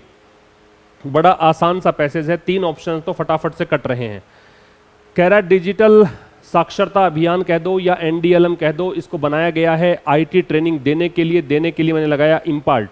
किसको देनी है ट्रेनिंग, 52.5 लाख लोगों को, और ये लोग इसमें शामिल हैं। कहाँ देनी है, पूरे देश भर में, पूरे देश के लिए लगाया एक्रॉस। किस लिए देनी है, ताकि जो नॉन आईटी लिटरेट सिटीजन्स हैं वो भी क्या हो सकें, वो ट्रेंड हो सकें, वो यहाँ प्रशिक्षित हो सकें। किस लिए प्रशिक्षित करना है, ताकि वो आईटी लिटरेट हो जाएं, इस बात की समझ आ जाए। और ये समझ क्यों आनी है, ताकि उनको इनेबल कर सके, यहाँ हमने इनेबल किया था, इनेबल किस लिए करना है कि वो एक्टिवली और इफेक्टिवली पार्टिसिपेट कर सकें डेमोक्रेटिक और डेवलपमेंटल प्रोसेस में, और साथ साथ में उनकी जो लाइवलीहुड है, उनकी जो आजीविका है उसको बढ़ा सकें। बढ़ाने को बोलते हैं एनहांस। ठीक है भाई, आगे आइए, close test number 19 sorry. The dash of climate change is one of the most pressing issues facing the world today. कह रहा है कि जो क्लाइमेट चेंज वाला मुद्दा है, जलवायु परिवर्तन वाला मुद्दा है, ये जितने भी प्रेसिंग मतलब अर्जेंट, प्रेसिंग का मतलब जो अर्जेंट है, अत्यावश्यक जो मुद्दे हैं आज फिलहाल जो पूरी दुनिया जिसको फेस कर रही है, उनमें से एक मुद्दा क्लाइमेट चेंज है। जितने भी मुद्दे पूरी दुनिया आज फेस कर रही है, उन मुद्दों में से एक मुद्दा जो इंपॉर्टेंट है वो क्या है? वो है क्लाइमेट चेंज। तो क्या ये सोल्यूशन है क्या? ये तो मुद्दा है, हटा दीजिए। एस्पेक्ट का मतलब होता है पहलू, है ना, इसको फैसेट कह सकते हो, फैसेट पहलू, तो ये आएगा नहीं। एडवांटेज लाभ हो गया, क्या लाभ है क्या जलवायु परिवर्तन? नहीं है, तो चैलेंज है, ये चुनौती है, समझ रहे हो। एडवांटेज का मतलब लाभ होता है, पॉजिटिव वर्ड है, सोल्यूशन पॉजिटिव वर्ड है, एस्पेक्ट का कोई लेना देना है नहीं, आपका आंसर आ जाएगा चैलेंज। तो जो चैलेंज है क्लाइमेट चेंज का, जलवायु परिवर्तन की जो चुनौती है, वो सबसे बड़ी चुनौतियों में से एक है जो आज पूरी दुनिया जिसका सामना कर रही है। राइजिंग टेम्परेचर, बढ़ता हुआ तापमान, एक्सट्रीम वेदर इवेंट्स, जो भी बहुत ज़्यादा जो एक्सट्रीम मौसम की स्थितियां हैं, मौसम जो लगातार मतलब इतना इंटेंस तरीके से चेंज होता है, अचानक से गर्मी, अचानक से ठंड, अचानक से बारिश बहुत ज़्यादा, ये जो जो परिवर्तन हुए हैं, साथ में मेल्टिंग आइस कैप्स, साथ में पिघलती हुई बर्फ, are just a few of the dash of a changing climate. ये क्या हैं? ये बदलते हुए जलवायु के क्या हैं? ये बदलते हुए जलवायु के एडवांसमेंट है, प्रगति है क्या ये तो पॉजिटिव नहीं, पॉजिटिव वर्ड है, काट दीजिए, क्योंकि ये कोई प्रगति नहीं है, ये कोई प्रोग्रेस नहीं है। क्या ये बेनिफिट है क्या? नहीं, ये भी पॉजिटिव वर्ड है, ये भी काट दीजिए। क्या ये सुधार है क्या? ये भी पॉजिटिव वर्ड है, ये भी काट दीजिए। आपका आंसर आएगा कॉन्सिक्वेंसेज। कॉन्सिक्वेंसेज का मतलब दुष्परिणाम होता है, जो नेगेटिव रिजल्ट्स होते हैं उसको हम बोलते हैं कॉन्सिक्वेंसेज। फिर समझिए, ये तो समझ में आएगी आपको। ये क्या है? चैलेंज क्लाइमेट चेंज का। ये सबसे महत्वपूर्ण जो मुद्दे हैं विश्व जो आज फेस कर रहा है उनमें से एक है। ये जो चीज़ें हैं कि आज वेदर इवेंट्स बहुत ही एक्सट्रीम हैं, टेम्परेचर बढ़ रहा है लगातार, बर्फ पिघल रही है, ये दुष्परिणाम हैं किसके? बदलते हुए क्लाइमेट के। आगे आइए। टू कॉम्बैट दिस, इस चीज को कॉम्बैट करने के लिए, इस चीज से लड़ने के लिए, इससे दो हाथ करने के लिए, इस चीज को फेस करने के लिए मैनी कंट्रीज हैव प्लेस्ड, बहुत सारे देशों ने आज शपथ ली है, प्रतिज्ञा ली है। किस चीज की? कि वो ग्रीन हाउस एमिशंस को कम करेंगे, जो भी उनका ग्रीन हाउस का उत्सर्जन होता है उसको ये कम करेंगे। बट लेकिन प्रोग्रेस हैज बीन स्लो, प्रगति जो रही है काफ़ी स्लो रही है, काफ़ी धीमी रही है। इन एडिशन, इसके अलावा सम पीपल आर स्टिल सेप्टिकल, सेप्टिकल का मतलब होता है डाउट में होना, कुछ लोगों को संशय है, कुछ लोगों को डाउट है, ठीक है, कुछ लोगों को अभी भी डाउट है किस चीज़ का? डैश ऑफ क्लाइमेट चेंज और बिलीव, मतलब उनको क्लाइमेट चेंज की इस चीज़ पर डाउट है और वो विश्वास करते हैं that it is a natural occurrence, कि ये तो प्राकृतिक चीज़ है और ह्यूमंस जो है इसमें कुछ नहीं कर सकते हैं, मानव का इससे कोई लेना देना है नहीं, इनको ऐसा लगता है। तो कुछ लोग अभी भी क्या है? सेप्टिकल हैं। किस बारे में सेप्टिकल हैं? रियलिटी के बारे में, मतलब उनको अभी भी किसी को शक होगा तो किस पर होगा? वास्तविकता पर, सच पर शक हो सकता है। मिथ तो झूठ होता है पहले से ही, डिसेप्शन धोखा हो सकता है, फिक्शन का कल्पना होती है, फिक्शन का मतलब इमेजिनेशन, समझ रहे हो? तो ये थर्ड का आंसर आएगा। फिर समझ लीजिए, इस चीज से लड़ने के लिए बहुत सारे देशों ने शपथ ली है, प्रतिज्ञा की है कि वो अपना ग्रीन हाउस गैस एमिशंस को कम कर देंगे, लेकिन प्रोग्रेस बहुत ही धीमी रही है। इसके अलावा कुछ लोग ऐसे भी हैं जो अभी भी डाउटफुल हैं रियलिटी को लेकर, कि मतलब उनको विश्वास ही नहीं हो रहा कि ये हम लोग कर रहे हैं क्या, उनको तो लगता है कि ये तो प्राकृतिक अकरेंस है, नेचुरल अकरेंस है, प्राकृतिक घटना है, ठीक है। आगे देखिए, हाउएवर, हालांकि, साइंटिस्ट अग्री, वैज्ञानिक लोग सहमत हैं किस बात पे? कि अर्जेंट एक्शन इज नीडेड, कि बहुत ही अर्जेंट एक्शन की आवश्यकता है, तुरंत एक्शन लिए जाने की आवश्यकता है। किस लिए? प्रिवेंट करने के लिए, रोकने के लिए। किस चीज़ को? जो सबसे बुरे प्रभाव हो सकते हैं क्लाइमेट चेंज के, उनको। वर्स्ट का मतलब सबसे बुरा, बैड की डिग्री कंपैरेटिव है, बैड होती है पॉजिटिव डिग्री, वर्स होती है कंपैरेटिव डिग्री, और वर्स्ट होती है डिग्री कौन सी? सुपरलेटिव। फिर समझ लो, हालांकि वैज्ञानिक लोग सहमत हैं कि अर्जेंट एक्शन लिए जाने की जरूरत है, और किस लिए? ताकि जो सबसे बुरे प्रभाव हो सकते हैं क्लाइमेट चेंज के, उनको रोकने के लिए। दिस इंक्लूड्स, इसमें क्या क्या शामिल है? इसमें शामिल है नॉट ओनली रिड्यूसिंग एमिशंस, ना केवल रिड्यूसिंग एमिशंस, ना केवल ये कि ग्रीन हाउस गैसेज का उत्सर्जन कम करें, ठीक है, बल्कि एक चीज और जरूरी है, adapting to the changes that have already dash, उन बदलावों को भी अडेप्ट करें, उन बदलावों के अनुरूप ढलें। अडेप्ट का मतलब अनुकूल होना, उन बदलावों के प्रति अपने आप को ढालें। कौन से बदलाव? जो पहले से ही हो चुके हैं। कौन से बदलाव? जो पहले से ही हो चुके हैं। हैव के साथ कौन सी फॉर्म लगती है? थर्ड फॉर्म लगती है। थर्ड फॉर्म लगती है तो ये आपका आंसर आ गया। बाकी सारे देखो आईएनजी फॉर्म है। रिवर्स का मतलब पलटना है, स्टेबलाइज का स्थिर करना है, सीज का बंद करना है, तो आपका आंसर आ जाएगा अकड़, जो घटित हो चुकी हैं, जो पहले से ही हो चुके हैं, ठीक है, उन बदलावों के अनुसार ढालना। तो यहाँ पे आएगा अकड़, क्योंकि हैव के साथ कौन सी फॉर्म चाहिए? Third form. और नंबर 5 क्या कह रहा है? दिस माइट इन्वॉल्व, इसमें शामिल क्या हो सकता है? भी कौन कौन से बदलाव? वो बदलावों के अंदर देखो, एक तो आप करो सी वॉल्स बनाओ, मतलब समुद्र के वॉल बनाओ, समुद्र के चारों बाउंड्री बनाओ। किस लिए? ताकि राइजिंग सी लेवल जो है उससे बच सको, मतलब जो समुद्र का स्तर बढ़ रहा है उससे बच सको। साथ में क्या करो? साथ में ड्रॉट रेजिस्टेंट क्रॉप, ऐसी फसलें उगाओ जिन पर सूखे का प्रभाव ना पड़े। रेजिस्टेंट का मतलब जो सामना कर सके, ड्रॉट का मतलब सूखा है, तो सूखे से सूखे को रेसिस्ट करने वाली, सूखे का प्रभाव न पड़े ऐसी क्रॉप्स उगाओ। या डेवलपिंग न्यू टेक्नोलॉजीज, या नई तकनीक का विकास करो ताकि क्या कर सकें? कार्बन को हटा सकें। कहाँ से? एटमॉस्फेयर से, वातावरण से।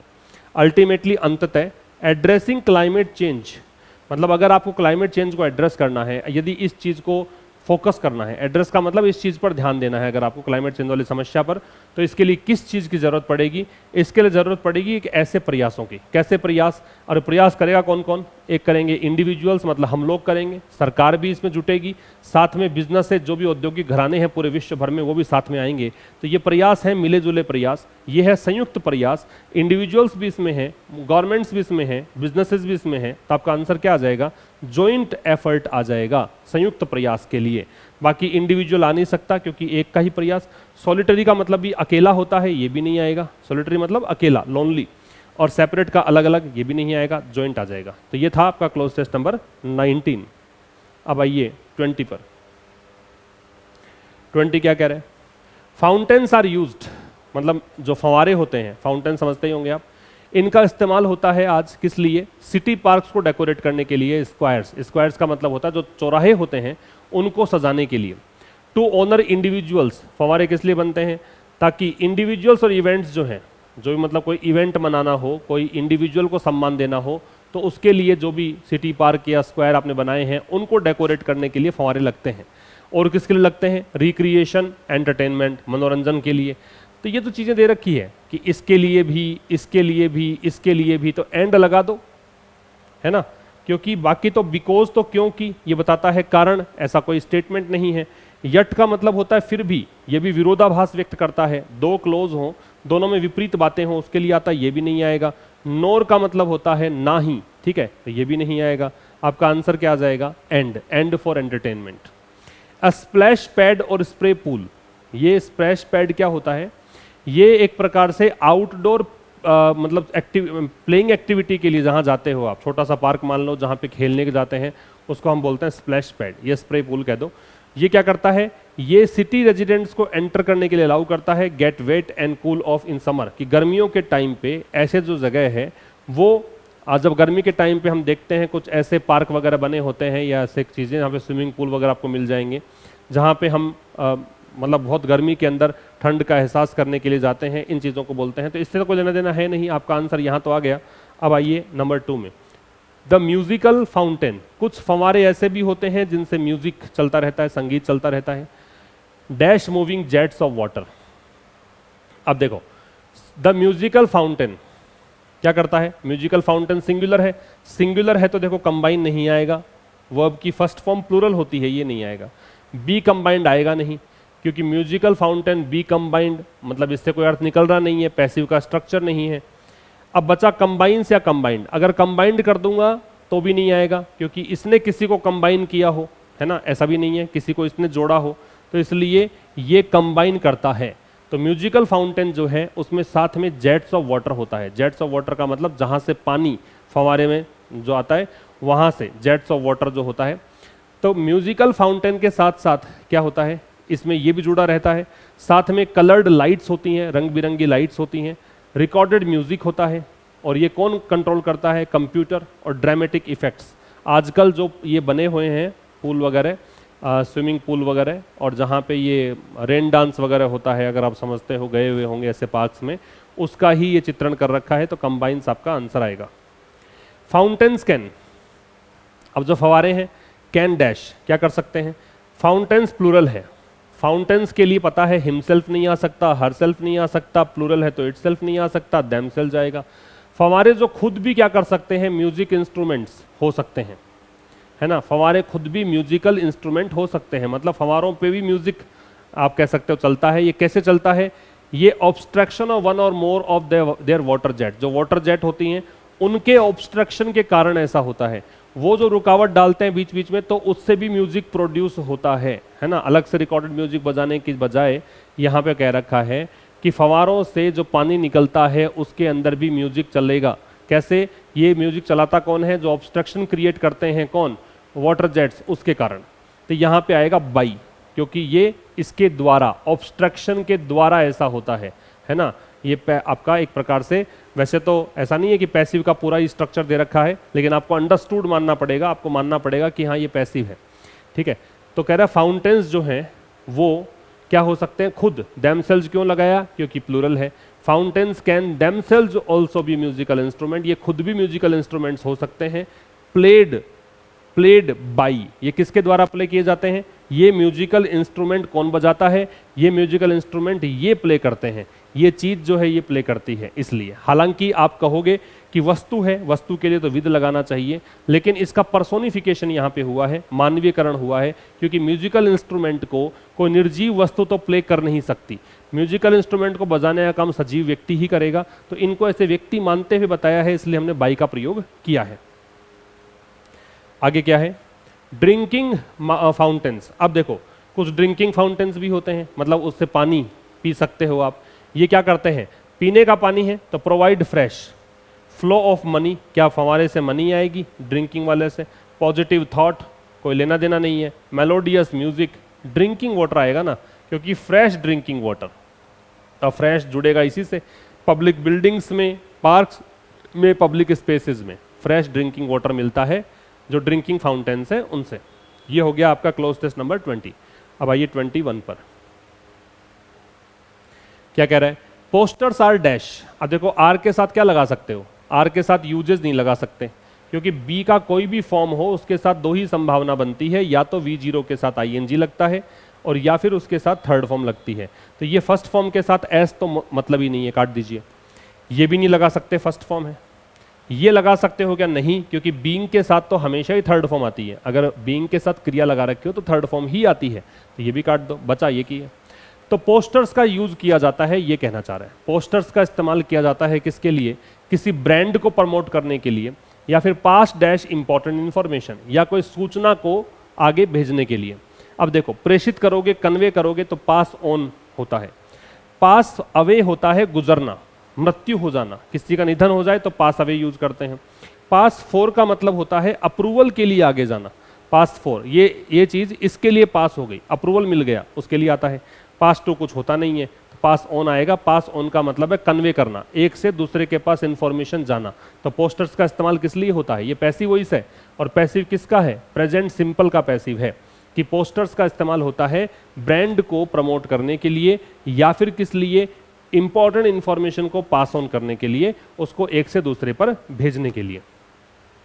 दे can be used, they are posters के लिए इनका इस्तेमाल हो सकता है, किसके लिए, फॉर डैश पर्पजेज, इन उद्देश्यों के लिए, है ना।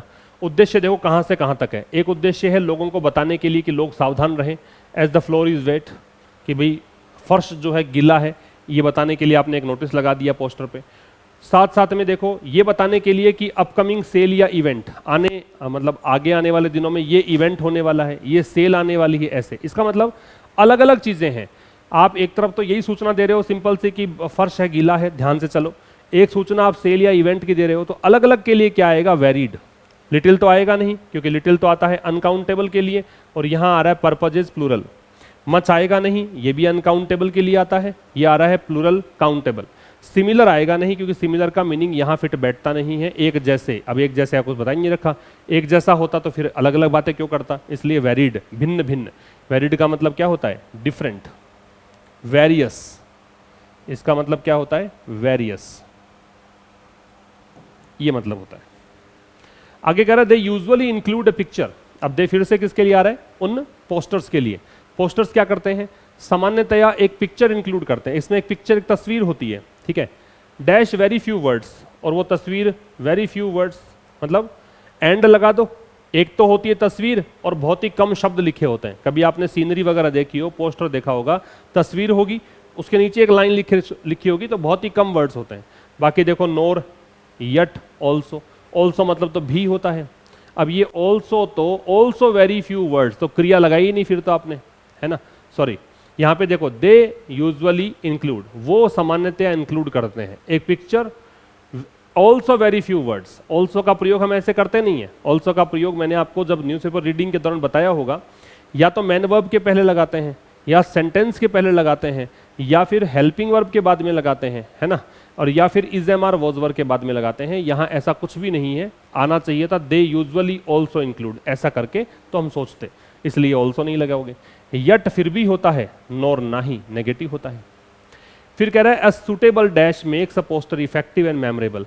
अगर, अब चूंकि कहा है ना बहुत ही कम शब्द होते हैं, तो अगर उपयुक्त रूप से ये चीज हो तो वो पोस्टर को बहुत ही प्रभावी बनाती है और यादगार बनाती है। क्या चीज, उपयुक्त क्वेश्चन, क्वेश्चन होता है सावधानी, कोटेशन का मतलब होता है कोई भी उद्गार, जैसे कोई भी कोटेशन लिख रखी हो उसको बोलते हैं। एंटिसिपेशन का पूर्वानुमान, तो ये तो आने का सवाल ही नहीं है, एंटिसिपेशन तो, पूर्वानुमान तो किस चीज का दे नहीं रखा। सावधानी भी आने का नहीं है, ये दो आ सकते हैं। इन दोनों में आने को तो कोटेशन भी आ सकता है कि कोई कोटेशन अगर लिख रखा है पोस्टर पे तो वो इफेक्टिव और मेमोरेबल बनाती है। लेकिन इससे भी ज्यादा बढ़िया ये वाला है, क्योंकि कोटेशन हो, चाहे वो प्रोवर्ब हो, चाहे कोई सावधानी बरतने के लिए कहा गया शब्द हो, कुछ भी हो, ये सब कैप्शन होते हैं। कोई भी चीज़ है, जैसे आपने कोई पोस्ट की फेसबुक पर, इंस्टाग्राम पर, आपने अपनी तस्वीर पोस्ट की, उसके ऊपर आप जो एक दो लाइनें लिखते हो या उसके नीचे एक दो लाइनें लिखते हो, उसको हम कैप्शन बोलते हैं, अनुशीर्षक बोलते हैं, शीर्षक बोलते हैं। उसके लिए हम यूज करते हैं क्या, कैप्शन। ये तो आपने सुना होगा, आज के दौर में तो ये वर्ड आप सभी को पता ही होगा, तो कैप्शन यहाँ पे आपका आंसर आना चाहिए। तो ये था close test number 21। Close test number 22 करेंगे। देखिए, the basic elements of computers that dash our word are explain in an interactive manner. जो बेसिक एलिमेंट्स है कंप्यूटर्स के, जो भी मुख्य आधारभूत तत्व हैं कंप्यूटर्स के, अब दैट आ रहा है किसके लिए, इन एलिमेंट्स के लिए। तो मान के चलिए कि क्रिया भी कैसे आएगी, प्लूरल, क्योंकि एलिमेंट्स कैसा है, प्लूरल है। यहाँ वर्ब प्लूरल आएगी तो आप काटना शुरू करें, ये दोनों कट जाएंगे क्योंकि एस जोड़ रखा है तो सिंगुलर है, बचे दो। क्या जो बेसिक एलिमेंट्स है कंप्यूटर के वो निगेट करते हैं हमारी दुनिया को, है ना, जो कि हमारी दुनिया को नकारते हैं, ऐसा है क्या, नहीं। बेसिक जो एलिमेंट्स है कंप्यूटर के, जो हमारी दुनिया को एम्पावर करते हैं, पावरफुल बनाते हैं, उन बेसिक एलिमेंट्स को क्या किया गया है, समझाया जाता है, एक्सप्लेन किया जाता है इंटरैक्टिव मैनर में, बहुत ही अच्छे तरीके से, है ना, बहुत ही अच्छे इलस्ट्रेशन के साथ, अच्छे एग्जाम्पल्स के साथ। तो यहाँ पे आपका आंसर आ जाएगा एम्पावर, ठीक है। आगे देखिए, the book has a dash approach of colourful and creative picture based activities. Book एक किताब है, उस किताब में समझाया गया है बेसिक एलिमेंट्स को। ये जो किताब है इसके अंदर एक ऐसी अप्रोच है, किसकी अप्रोच है, कलरफुल और क्रिएटिव पिक्चर बेस्ड एक्टिविटीज़ की। रंग बिरंगी किताब है, इसके अंदर क्रिएटिव पिक्चर है, क्रिएटिव पिक्चर और कलरफुल पिक्चर है, उसके बेसिस पर कुछ एक्टिविटीज समझाई गई हैं इस किताब के अंदर, ये कहना चाहता है। तो यहाँ पे देखिए, क्या एक किताब कॉम्प्लेक्स अप्रोच है क्या, जब ये कह रहा है कि इंटरैक्टिव मैनर में बताया गया है, जब ये कह रहा है कलरफुल है, क्रिएटिव है, तो मान के चलो कि इस बुक के सारे पॉजिटिव एस्पेक्ट्स ये काउंट करवा रहा है, सारी के सारी जो सकारात्मक बातें हैं वो हमें बता रहा है। अगर बातें सारी सकारात्मक बता रहा है तो आप ऐसा विकल्प लीजिए जो सकारात्मक हो, तो फिर आप पाएंगे कि यहाँ पे केवल एक ही ऑप्शन है जो कि पॉजिटिव है, वो है यूनिक। यूनिक मतलब सबसे अलग। बाकी जो ट्रिवियल है, ट्रिवियल का मतलब होता है अनइम्पोर्टेंट। ट्रिवियल का मतलब क्या होता है, अनइम्पोर्टेंट कह सकते हो, या आप इसे कहेंगे इनसिग्निफिकेंट, मतलब जो महत्वहीन है, तुच्छ है, उसे हम कहते हैं ट्रिवियल। डिफिकल्ट मुश्किल है, कॉम्प्लेक्स भी मुश्किल है, तो यूनिक आ जाएगा। समझ में आ गया कैसे किया? चूंकि ये बुक के पॉजिटिव साइड्स बता रहा है, तो पॉजिटिव साइड बता रहा है, तो ऐसे सारे विकल्प को आपको एलिमिनेट करना पड़ेगा जो नेगेटिव टोन के हैं। तो नेगेटिव टोन के तीनों वर्ड्स हैं, बचा एक ही आपके पास यूनिक, तो यूनिक आपका आंसर होना चाहिए। आइए नेक्स्ट में आगे कह रहा है the puzzle activities and mazes. अब यहाँ पे इस किताब के अंदर क्या है, कुछ पजल्स समझा रखी हैं, कुछ एक्टिविटीज दे रखी हैं करने को, कुछ मेजेस दे रखी हैं। ठीक है, ये चीजें क्या करती हैं? पजल्स हैं, एक्टिविटीज हैं, मेजेस हैं, या क्या करती है? ये स्टूडेंट्स को करती हैं। चूंकि देखो ये 1 2 और 3 चीजें होंगी, और वैसे भी प्लूरल है, तो वर्ब कैसी आएगी? प्लूरल आएगी, तो इसको काट दें क्या?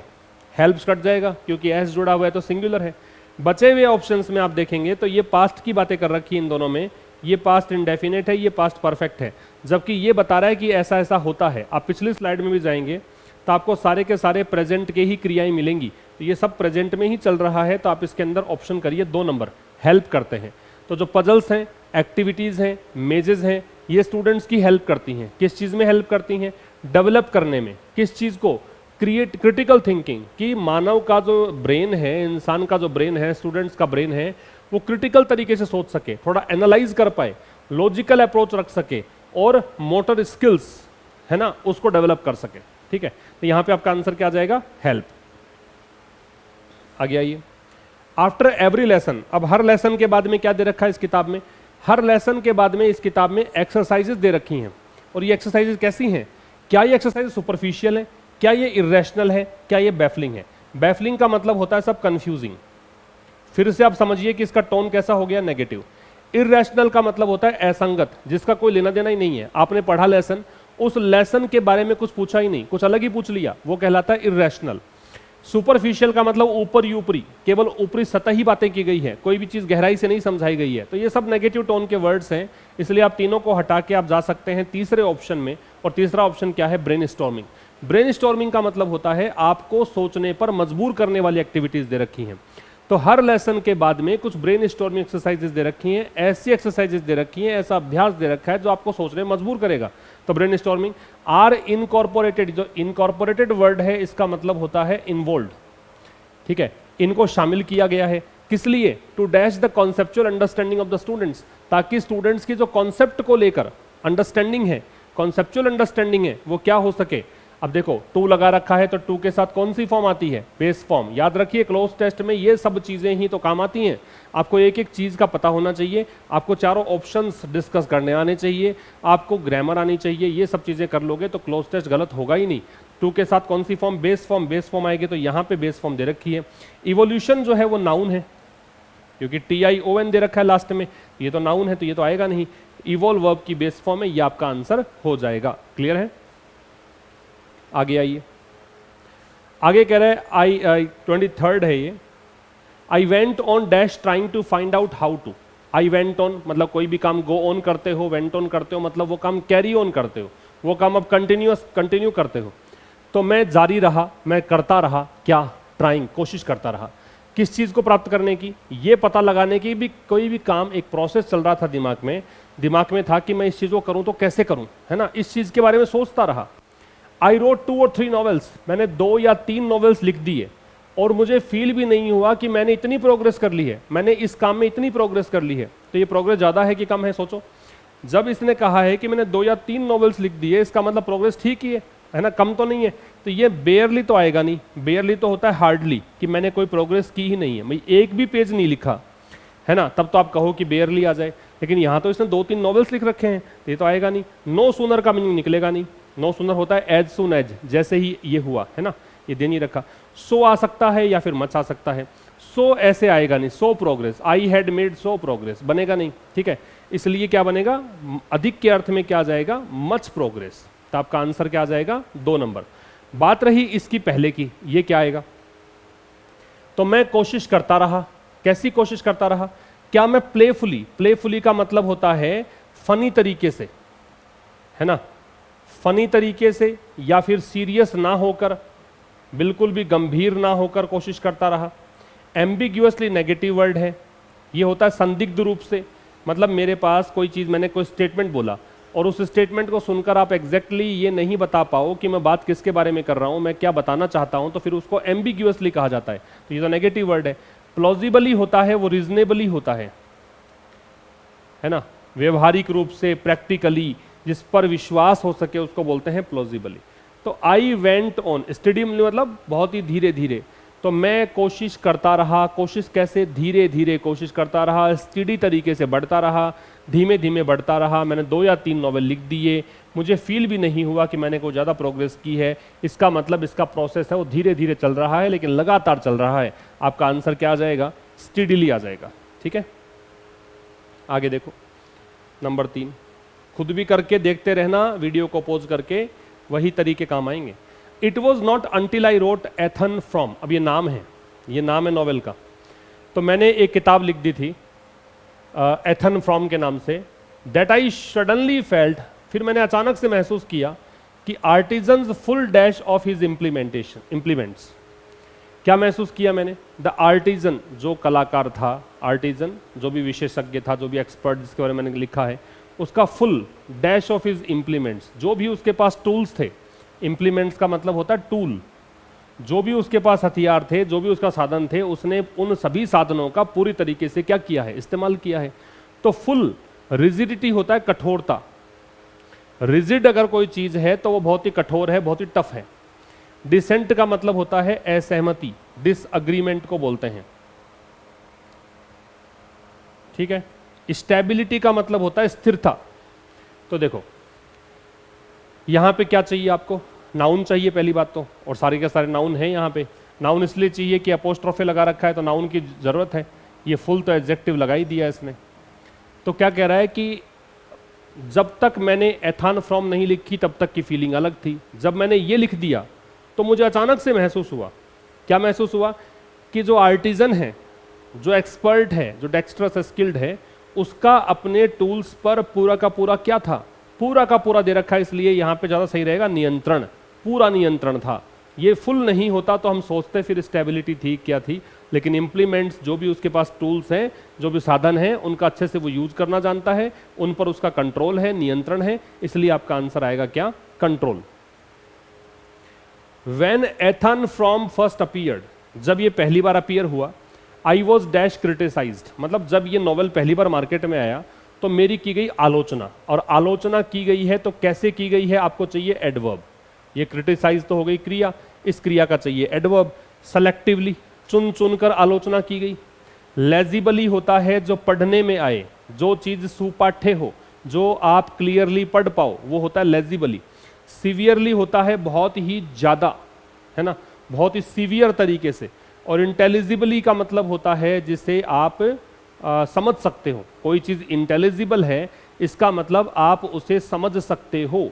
इंटेलिजिबल का मतलब है जो समझ में आने योग्य हो। तो देखो आपने सुना होगा, ये तो कॉलोक्वियल्स जो होते हैं इंग्लिश में, कि ये वर्ड इसके साथ ही सेट बैठेगा। उन चीज़ों से आप यहाँ पे पहुँच सकते हैं कि क्या निष्कर्ष निकलेगा। तो क्रिटिसाइज किया गया, कैसे किया गया क्रिटिसाइज? सीवियरली, बहुत ज़्यादा क्रिटिसाइज किया गया। ये आपने बहुत बार पहले भी पढ़ा होगा। क्रिटिसाइज चूंकि नेगेटिव वर्ड है तो नेगेटिव वर्ड ही यहाँ पे लगेगा। तो जब पहली बार ये नॉवेल आया तो मेरी बहुत आलोचना हुई। किसके द्वारा? जो रिव्यू करने वाले थे उनके द्वारा। ठीक है, रिव्यू होता है ना, कोई भी आपने नया मार्केट में प्रोडक्ट लॉन्च किया, उसका रिव्यू होता है ना, उसके द्वारा जो रिव्यू करने वाले लोग थे उन्होंने मेरी बहुत आलोचना करी। For what was considered the clumsy structure of the tale, क्योंकि मैंने जो कहानी लिखी थी एथन फ्रॉम की, ये कहानी का स्ट्रक्चर बहुत ही क्लमजी था, बहुत ही भद्दे टाइप का था, बहुत ही मतलब ऐसे एकदम से समझ में आने वाला नहीं था। टेल का मतलब होता है स्टोरी। तो ये हो गया सीवियरली क्रिटिसाइज। आप तो ऑप्शंस पे जाइए, बाकी इर्द गिर्द की कहानी समझ में आती है नहीं आती उससे मतलब मत रखिए, क्योंकि फिलहाल I am not asking you to translate the given text, rather I am asking you to go to the right और करेक्ट ऑप्शन। ठीक है, तो सबसे उपयुक्त option, the most appropriate one आपको सिलेक्ट करना है। आगे कह रहा है आई हैड पॉन्डर्ड, ये कौन सा हो गया था? नंबर 4 हो गया था। आई हैड पॉन्डर्ड, पॉन्डर का मतलब होता है थिंक ओवर, सोचना विचारना। तो मैंने विचार किया किस चीज पर? काफी लंबा विचार किया, बहुत लंबे समय तक मैंने सोचा इसकी स्ट्रक्चर पर, कि जो मैंने कहानी लिखी थी उसकी स्ट्रक्चर को लेकर सोचा। Had felt it's peculiar difficulties, peculiar का मतलब होता है विचित्र, डिफिकल्टीज का मुसीबतें, इसमें जो अजीबोगरीब प्रकार की डिफिकल्टीज थी उसके बारे में सोचा। एंड पॉसिबल ऑकवर्डनेस, और वहां पे जो क्लमजी दिख रहा था ना स्टोरी, जो भद्दा दिख रहा था, ऑकवर्ड दिख रही थी, उसके बारे में भी विचार किया। But could think no dash which would serve as well in the given case. लेकिन जो केस था जिसके बारे में मैंने कहानी लिखी थी, मैंने हालांकि सोचा बहुत ज़्यादा, लेकिन मुझे उसकी जगह पे और कुछ मिला ही नहीं। इसका मतलब मैं उसको हटा दूं, नई चीज़ को ले आऊं, ऐसा कुछ मिला ही नहीं। इसका मतलब मुझे क्या नहीं मिला? ऑल्टरनेटिव नहीं मिला।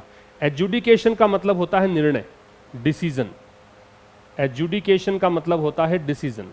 ऑल्टरनेट का मतलब होता है एक छोड़कर दूसरा। ऑल्टरनेट का मतलब एक छोड़कर दूसरा। अडल्टरेशन होता है, वो मिलावट को बोलते हैं, मिक्सिंग करना बोलते हैं, मिलावट। तो मुझे इस चीज़ का ऑल्टरनेट नहीं मिला। ठीक है, मैंने जो लिखा था उसकी जगह मैं इसको हटाकर कुछ नया लिख दूं, ऐसा मुझे ऑल्टरनेटिव नहीं मिला। ये होता है विकल्प। तो आपका आंसर आ जाएगा 3 नंबर। ये था दोस्तों क्लोज टेस्ट नंबर 23। अब आइए 24 पर। 24 क्या कह रहा है देखो, money does not come from trees. कि भाई as my grand mother use to say, मेरी ग्रैंड मदर कहा करती थी कि पैसा पेड़ पर नहीं उगता, पैसा पेड़ से नहीं आता। बट सीइंग इट, लेकिन इसको देखकर कि पैसा कहाँ से आ रहा है, पैसा आ रहा है मशीन से, तो वो शॉक कर देगी ये चीज़। ठीक है, अगर मेरी ग्रैंड मदर जो कि कहा करती थी कि पैसा पेड़ पर नहीं उगता, अगर उसने ये देख लिया कि पैसा मशीन से आ रहा है, तो फिर तो वो एकदम हतप्रभ रह जाएगी, अचंभित रह जाएगी, शॉक्ड रह जाएगी। ठीक है, तो देखो seeing it, discover from, discover तो आ नहीं सकता क्योंकि खोजना, मशीनों से पैसा खोजा जा रहा है। इमर्ज हो सकता है, क्रिएट, पैसा मशीनों से बन रहा है। पैसा ग्रो हो रहा है, मशीनों में थोड़ी उगता पैसा, क्रिएट बनाना होता है, और क्रिएट उन चीज़ों को बनाने को बोलते हैं जो बौद्धिक स्तर पर बनती है। पैसा मशीनों से इमर्ज हो रहा है, मतलब मशीनों से निकल रहा है। एटीएम की बात है इस एडिटोरियल में, मतलब सॉरी इस क्लोज टेस्ट में। इस क्लोज टेस्ट में हमने पूरे के पूरी चर्चा करनी है एटीएम्स की, कि एटीएम मशीन कैसे काम करती है। तो यहाँ पे इसने प्रेफिस बांधा है, लेखक ने एक भूमिका बताई है कि मेरी ग्रैंडमदर कहा करती थी कि पैसा पेड़ पर नहीं उगता, लेकिन जब वो इसे देखेगी कि मशीन से पैसा आ रहा है, तो फिर तो वो एकदम शॉक रह जाएगी। तो पैसा इमर्ज हो रहा है, पैसा निकल कर आ रहा है, कहाँ से? मशीन से। अब देखो, slip A card into a machine, एक कार्ड डालना है मशीन में, कुछ बटन दबाने हैं, और फिर नया और फ्रेश नोट ले जाने हैं। ठीक है, ये हो गया आज का चलन। ज़्यादा कुछ सोचना नहीं है, इतना बता रखा है इसमें, आगे देखेंगे। टुडे, आज के दिन, एटीएम्स और ऑटोमेटेड टेलर मशीन। अब ये एटीएम की फुल फॉर्म दे रखी है। आज के दिन जो एटीएम है, can be found in most towns and cities. आज लगभग हर कस्बे में, हर शहर में एटीएम देखे जा सकते हैं।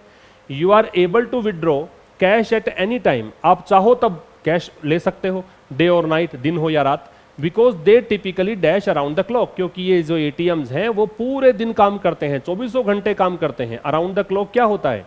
24 घंटे, 24/7 काम करते हैं। काम करते हैं तो साहब काम करने के लिए यहाँ पे दे रखा है ऑपरेट। कंडक्ट होता है संचालित होना, संचालित करना। चूंकि काम करना है, ऑपरेशन है, ये एक पूरा प्रोसीजर है, ये एक पूरा प्रोसेस है, और प्रोसेस पे काम करने को ऑपरेट बोलते हैं। एम्प्लॉय का मतलब होता है रोजगार देना, और कंट्रोल का मतलब होता है नियंत्रित करना। तो यहाँ पे आपका आंसर आएगा क्या? कि ये जो है वो पूरे 24 घंटे काम करते हैं, तो करिए ऑपरेट। आगे क्या है? आगे कहा है, पूरी थोड़ी सी इतिहास बताया है कि मशीन का आविष्कार कैसे हुआ। तो 1968 की बात है। ये जो व्यक्ति है, इसने इन लोगों के साथ मिलकर पहला मॉडर्न सक्सेसफुल एटीएम बनाया, यूएस के अंदर बनाया। यद्यपि जो एटीएम कॉन्सेप्ट था वो पहली बार कब दिया गया था? 1968 में। लेकिन फंक्शनल प्रोटोटाइप, प्रोटोटाइप मतलब पहला मॉडल। प्रोटोटाइप तुमसे एक वन वर्ड में पूछ सकते हैं किसी एग्जाम में। प्रोटोटाइप का मतलब होता है किसी भी चीज का पहला मॉडल, उसको बोलते हैं प्रोटोटाइप। तो यद्यपि ये तो ठीक है कि एटीएम का कॉन्सेप्ट 1968 में पहली बार दिया डॉन वेट्जल ने, लेकिन इसकी फंक्शनल प्रोटोटाइप जो है, मतलब ऐसा मॉडल जो कि अस्तित्व में आया, जिसने काम करना शुरू कर दिया, वो कब हुआ? 1969 में बना था। और डॉक्टल जो था उसको पेटेंट दे दिया गया इसका 1973 में। ठीक है, तो देखो डॉक्यूटेल को इसका पेटेंट दे दिया गया, इसके अधिकार दे दिए गए। तो एटीएम का कॉन्सेप्ट पहली बार 1968 में आया, तो वॉज के साथ थर्ड फॉर्म आएगी। थर्ड फॉर्म सभी में है। क्या ये जो कॉन्सेप्ट है ये ऑर्डर किया गया था? क्या ये कॉन्सेप्ट प्रेफर का मतलब पसंद करना, ऑर्डर का आदेश देना, क्या ये फाइल किया गया था, दायर किया गया था, प्रपोज्ड, प्रस्ताव रखा गया था? तो सबसे पहले कॉन्सेप्ट का प्रस्ताव आया 1968 में, लेकिन ये फंक्शनल स्टेट में कब आया? 1969 में। प्रपोज्ड इसका आंसर आएगा। ए डेटा टर्मिनल, ये डेटा स्टेशन होता है ऐसा मान लो, यहाँ डेटा इंसर्ट किए जाते हैं, डेटा प्राप्त किए जाते हैं, ठीक है। ये कुछ लैंग्वेज मतलब जो है कंप्यूटर वाली लैंग्वेज है, आपको ज़्यादा गणित में जाना नहीं है, सीधा सीधा ऑप्शंस पे देखना है। तो कह रहा है डेटा टर्मिनल, जो कि एक प्रकार का क्या है, एटीएम ही है, एक ऐसा पॉइंट जहां डेटा को एंटर किया जा सकता है या रिट्रीव प्राप्त किया जा सकता है, किसके माध्यम से, एक लिंक के माध्यम से, है ना। लिंक देना है बॉस इंचार्ज, और लिंक कौन है, होस्ट प्रोसेसर। एक ये होस्ट प्रोसेसर सीपीयू होता है, एक प्रकार का सीपीयू ही है, ठीक है। तो data terminal is all N ATM is, एक एटीएम क्या होता है, डेटा टर्मिनल होता है। इसमें होता क्या है, अभी प्रोसीजर बताया है इसमें, एक पॉइंट पर जहां डेटा को एंटर किया जा सकता है, ये एक स्टेशन है जहां पर डेटा को एंटर करेंगे, डेटा प्राप्त करेंगे इसके माध्यम से, मतलब होस्ट प्रोसेसर के माध्यम से, ठीक है। फिर कह रहा है many of these terminals are connected, ऐसे जो टर्मिनल हो, डेटा टर्मिनल होते हैं, ये बहुत सारे जुड़े होते हैं टू दिस होस्ट प्रोसेसर, किससे, इस होस्ट प्रोसेसर मतलब सीपीयू से, which is spread out dash the city और कंट्री। और ये जो होस्ट प्रोसेसर होता है वो शहर और या देश सब में फैला हुआ है, इसका नेटवर्क पूरे देश शहर में फैला हुआ है। बिहाइंड तो होता है पीछे, बिसाइड मतलब होता है के नजदीक, नियर। फॉर मतलब होता है पर्पस बताता है, के लिए, तो आ जाएगा अक्रॉस, पूरे देश भर में। अभी थोड़ी देर पहले ही हमने एक क्लोज टेस्ट किया था, उसमें आया था ना अक्रॉस द कंट्री, तो वही वैसा ही है, पूरे देश भर में, पूरे शहर भर में। आगे इसकी कहानी बता रखी है, इसको पढ़ने की जरूरत नहीं, हम आएंगे ऑप्शन वाले में। कह रहा है the host processor connects to the ATMs, जो होस्ट प्रोसेसर है वो क्या करता है, वो एटीएम्स को कनेक्ट करता है, किस माध्यम से, डायल अप या लीज्ड लाइन कनेक्शन के माध्यम से, ठीक है, इसके माध्यम कनेक्ट करता है। Dash on the bank and the number of customers it serves, और ये किस तरीके से यहाँ पे कनेक्ट करता है, वो डिपेंड करता है बैंक पर या कितने संख्या में उसके कस्टमर हैं उस आधार पर। तो ऑन लगता है किस में, कनेक्ट यहाँ पे आ जाएगा डिपेंडिंग ऑन, डिपेंड ऑन का निर्भर होना। टर्न ऑन उत्तेजित करने को बोलते हैं, टर्न ऑन एक्साइट करना, टर्न ऑन का चालू करना भी होता है कोई भी इलेक्ट्रॉनिक इक्विपमेंट को। ड्रुप का मतलब झुकना होता है, ऐसे बैंड होना, वृद्धावस्था में जब कमर झुक जाती है उसको ड्रुप बोलते हैं, बैंड। और रेसिस्ट का मतलब प्रतिरोध करना, विरोध करना, ठीक है, सॉरी ये तो रेस्ट है, रेस्ट का आराम करना, ये आएगा नहीं, तो इसलिए आ जाएगा डिपेंडिंग ऑन। रेस्ट ऑन भी निर्भर होना ही होता है हालांकि, तो इन दोनों विकल्पों में आपको फिर प्रॉब्लम है कि depending on the bank and the number of customers it serves, या resting on the bank and the number of customers, दोनों ही रेस्ट ऑन का भी निर्भर होना होता है, लेकिन ये भी निर्भर, लेकिन इन दोनों में फर्क इतना है कि रेस्ट ऑन जनरली विश्वास रखने के अर्थ में आता है, निर्भरता किस अर्थ में कि रेस्ट ऑन, है ना, मतलब उस चीज पर विश्वास है, उस चीज पर आप अपना सर रख सकते हो, आप एक कंधा है उस पर सर रख सकते हो, तो आप उस पर डिपेंड करते हो, उस अर्थ में रेस्ट ऑन, इसलिए ज़्यादा बेहतर विकल्प है डिपेंड ऑन, आप इसका आंसर करेंगे। ये क्लोज टेस्ट नंबर है आपका 24। क्लोज टेस्ट नंबर 25 देखिए, social media can have dash effects on mental health, social media प्रभाव डाल सकती है किस पर, मेंटल हेल्थ पर।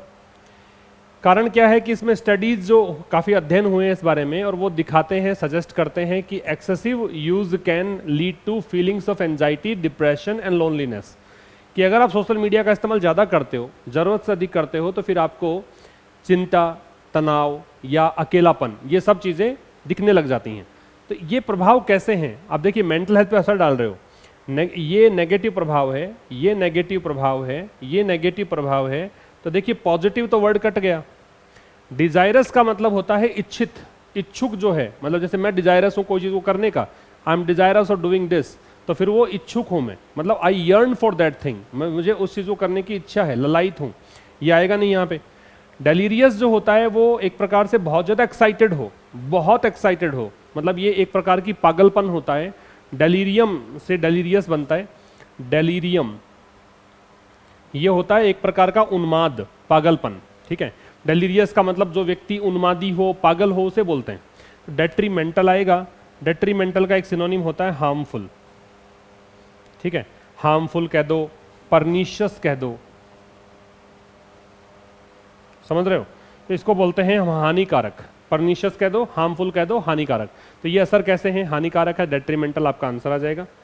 इससे आगे देखिए, to combat this negative effects, अगला बता ही रहे आगे भी, कि ये जो नकारात्मक प्रभाव हैं इनसे लड़ने के लिए, इनसे दो दो हाथ करने के लिए, इनको फेस करने के लिए experts recommend setting dash for social media use. तो एक्सपर्ट लोग हैं इस क्षेत्र के, वो लोग क्या कर रहे हैं, वो सिफारिश कर रहे हैं, रेकमेंड कर रहे हैं कि भाई आप सोशल मीडिया को यूज करने के लिए क्या सेट कर दो, प्रिंसिपल सिद्धांत सेट कर दो, गोल्स लक्ष्य सेट कर दो, स्टैंडर्ड्स मापदंड सेट कर दो, रूल्स लगाए जाएंगे। रूल्स ही तो लगा ही सकते हो, भी गवर्नमेंट क्या कर सकती है रूल से ही मान सकते हो, नियम से ही मान सकते हो। सिद्धांत लक्ष्य ये तो कुछ है ही नहीं कि भाई कोई व्यक्तिगत स्तर पे ही मान सकता है इस चीज को। तो अगर रेकमेंड कर रहे हैं, अगर एक्सपर्ट रेकमेंड कर रहे हैं तो वो कहेंगे कि रूल बनाओ इसके लिए ताकि ये ज्यादा यूज ना कर पाए। तो यहाँ पे आपका आंसर क्या आ जाएगा, रूल्स। आगे कह रहा है अदर स्ट्रेटजीज इंक्लूड, बाकी के जो स्ट्रेटजीज हैं ये रूल लग जाएंगे, ठीक है, इसके अलावा क्या स्ट्रेटजीज हो सकती हैं जिससे कि सोशल मीडिया का यूज कम करे व्यक्ति। तो बाकी के जो स्ट्रेटजीज हैं इंक्लूड उसमें शामिल है, क्या शामिल है, फ्रेंड्स और फैमिली के साथ व्यक्तिगत रूप से बात करना। अब बात करने के लिए यहाँ पे वर्ड है इंटरैक्ट, इंटरैक्ट के साथ लगता है विद, इंटरैक्टिंग विद का मतलब है कि उनके साथ बात करो। सोशल मीडिया के यूथ से आज के यूथ जो हैं वो अपने घर वालों से बातचीत तक नहीं करते, सबके पास अपना एक फ़ोन है, सबके पास अपना एक कोना है, और वो अपने उस वर्चुअल वर्ल्ड के जो रिलेटिव्स बना रखे हैं उन्होंने, फ्रेंड्स बना रखे हैं, उनसे कम्युनिकेट करते हैं। तो ये इंटरेक्ट करना है उनको फैमिली के साथ, फ्रेंड्स के साथ। कोऑपरेट का मतलब है सहयोग करना, तो यहाँ सहयोग करना ठीक नहीं है क्योंकि इसमें कोई सहयोग करने वाली बात कोई दे नहीं रखी, किस चीज़ में कोऑपरेट करना है वो दे नहीं रखा आपको।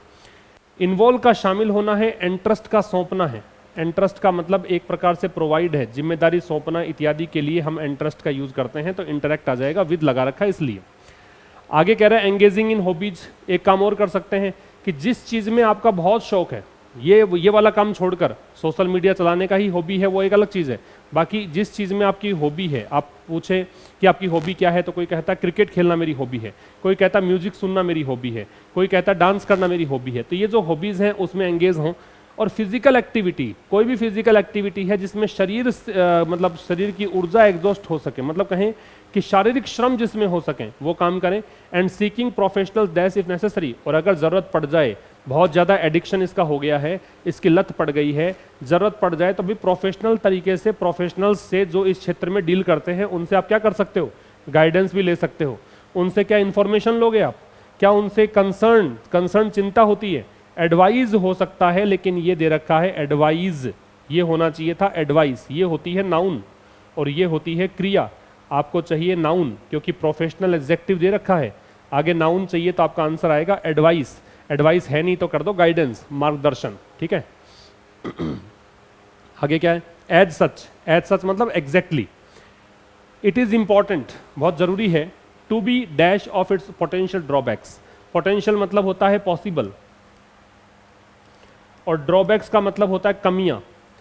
तो एग्जैक्टली ये इंपॉर्टेंट हो जाता है कि हम क्या करें, to be dash of its potential drawbacks, जो भी इसके संभावित ड्रॉबैक्स हैं उन ड्रॉबैक्स को हम क्या करें, सेप्टिकल का मतलब होता है डाउटफुल, सेप्टिकल का मतलब क्या होता है, डाउटफुल मतलब संदेहपूर्ण, डाउट से भरा हुआ। कॉग्निजेंट का मतलब होता है अवेयर, सजग या जागृत। इग्नोरेंट इसका उल्टा है, जो अनअवेयर है, इग्नोरेंट का मतलब अनअवेयर। और इनडिफरेंट का मतलब होता है एक प्रकार से अलूफ, उदासीन, न्यूट्रल कह सकते हो। तो आप देखो यहां आएगी तो बात पॉजिटिव ही, क्योंकि एग्जैक्टली इंपॉर्टेंट है ये बात, इंपॉर्टेंट है तो पॉजिटिव चीज लगाओ, पॉजिटिव है तो ये नेगेटिव है, ये नेगेटिव है, ये नेगेटिव है, आपका आंसर आ जाएगा। और कॉग्निजेंट में ऑफ लगता है। तो एग्जैक्टली ये इंपॉर्टेंट है कि इसके संभावित जो भी कमियां हैं इस चीज़ की, ड्रॉबैक्स हैं, उसको हम उसके प्रति अवेयर रहें एंड टेक स्टेप्स, और कदम उठाएं to use it in a healthy and balanced way, कि हम सोशल मीडिया का इस्तेमाल तो करें लेकिन हेल्दी तरीके से करें और बैलेंस तरीके से करें, संतुलन में करें, कुछ समय के लिए करें, पूरे दिन ना लगे रहें, ये इसका मतलब है। तो ये था क्लोज टेस्ट नंबर 25। अब देखिए 26 कह रहा है इन टुडेज वर्ल्ड, दूसरा जो आज की जो दुनिया है, handling money and making purchases. तो इस दुनिया में एक तो पैसे को हैंडल करना और दूसरा परचेजेस एंड सेल्स, खरीदारी करना, बिक्री करना, कम नेचुरली टू अस। ये चीज़ें हमारे लिए बहुत ही नेचुरल हो चुकी है। आज के दौर में तो कुछ मुश्किल नहीं है लेन देन। Prior to the development of any kind of currency, पहले जब करेंसी नहीं हुआ करती थी पहले जब जैसे हम रुपया यूज़ करते हैं, कोई अमेरिका में डॉलर यूज़ कर रहा है, यूरोपियन कंट्रीज़ में यूरोज यूज़ कर रहे हैं, करेंसी जब नहीं थी तो people dash in a variety of ways. तो लोग क्या करते थे, तो लोगों का व्यापार कैसे होता था, परचेज और सेल कैसे होता था, तो ट्रेडेड आएगा व्यापार, मार्केटेड नहीं आएगा। एडवर्टाइज विज्ञापन होता है, ऑपरेट काम करना होता है। तो लोग व्यापार करते थे अलग अलग तरीकों से। ये ट्रेडेड ही क्यों आया, ये आपको अगली लाइन से भी पता लग जाएगा। देखो दे रखा है द बार्टर ट्रेड। बार्टर मतलब होता है एक्सचेंज, लेन देन। पहले ट्रेड कैसा था कि हमारे पास कोई वस्तु है, वो वस्तु आप ले लो और उस वस्तु के बदले वस्तु दे दो, तो ये हो गया ट्रेड, बार्टर ट्रेड। ये जो बार्टर ट्रेड है ये सबसे सिंपल तरीका था ट्रेड करने का। लोग क्या करते थे, would trade things they owned, जो चीजें उनके पास थी वो चीज दे देते थे, किसके बदले, जो चीज उनको चाहिए होती थी। In this kind of dash, किस चीज में, इस चीज के लेन देन में। ये बार्टर ट्रेड में क्या होता है, जो वस्तु आपने ली है, आपके पास है, वो दे दो, और जो वस्तु किसी के पास है वो ले लो। तो ये क्या है, लेन देन है। लेन देन को हम क्या बोलते हैं, ट्रांजैक्शन बोलते हैं। ठीक है, ट्रांजैक्शन आपका आंसर आ जाएगा। अच्छा जी, म्यूटेशन क्या होता है, म्यूटेशन का मतलब परिवर्तन होता है, चेंज होता है। म्यूटेशन का मतलब क्या है, चेंज। कॉन्ट्रैक्शन क्या है, ये संकुचन है, श्रिंकेज है, संकुचन, सिकुड़ना, कम होना। अग्रीमेंट क्या है, सहमति है। तो आपका आंसर क्या आ जाएगा, ट्रांजैक्शन। इस प्रकार के लेन देन में ऐसे हुआ करता था। फिर ये कुछ कहानी बता रखी है ना, ये खुद पढ़ लीजिएगा, कुछ खास नहीं है वैसे, आपको सीधा सीधा आंसर पे आओगे तो मिल जाएगा। वैसे पढ़ना चाहिए तुम्हें खुद को, लेकिन चूंकि यहाँ पे जो आंसर्स हैं वो सीधे सीधे हो रहे हैं। However it wasn't as straightforward, फिर भी ये चीज़ इतनी सीधी नहीं थी, एज गिव एंड टेक, मतलब लेना देना इतना आसान नहीं था। And people would be cheated, और लोगों से धोखा हो जाता था इसमें। The dash of money finally took root in people's mind, फिर लोगों के दिमाग में क्या आया, लोगों को लगा यार ये तो ठीक नहीं है, धोखा हो रहा है इसमें। तो लोगों के दिमाग में क्या आया, पैसे का ये आया, पैसे का विश्वास आया, पैसे का ओपिनियन आया, पैसे का नोशन, आइडिया, विचार, और पैसे का कॉन्सेप्ट। हालांकि नोशन भी आइडिया होता है, लेकिन आइडिया मतलब जिसको आप इंप्लीमेंट करके कुछ प्राप्त कर सकते हो। कॉन्सेप्ट मतलब एक प्रकार का मतलब एक क्या कह सकते हो, धारणा दिमाग में आई, तो दिमाग में आ सकती है धारणा। हालांकि दोनों ही हो सकते थे, लेकिन नोशन जो है एक प्रकार का आपका ओपिनियन ही होता है, आपके दिमाग की उपज, आप क्या सोचते हैं उसको बोलते हैं नोशन। तो कॉन्सेप्ट, एक कॉन्सेप्ट दिमाग में आया पैसे का, क्या आया ये दे रखा है आगे ये कहानी।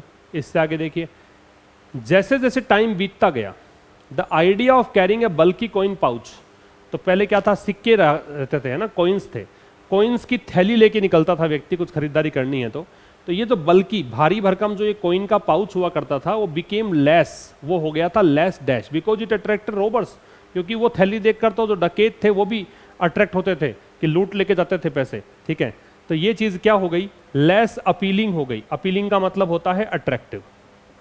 अब वैसे तो अट्रैक्टिव सारे ही हैं, ये भी अट्रैक्टिव है, ये भी अट्रैक्टिव है, लेकिन ये सब चीजें जो है प्रलोभित करने वाले हैं, ये है ललचाने वाला अट्रैक्शन। ठीक है, कोई चीज देखने में प्लीजेंट लगे वो है अपीलिंग, और कोई चीज जो आपको मन मोहे और आपको लालच में फंसा दे, ट्रैप कर दे, वो है वो सब चीजें एन्चेंटिंग, बीविचिंग, एल्योरिंग। तो ये अपीलिंग कम लगा लोगों को थोड़ा कम पसंद आने लग गया।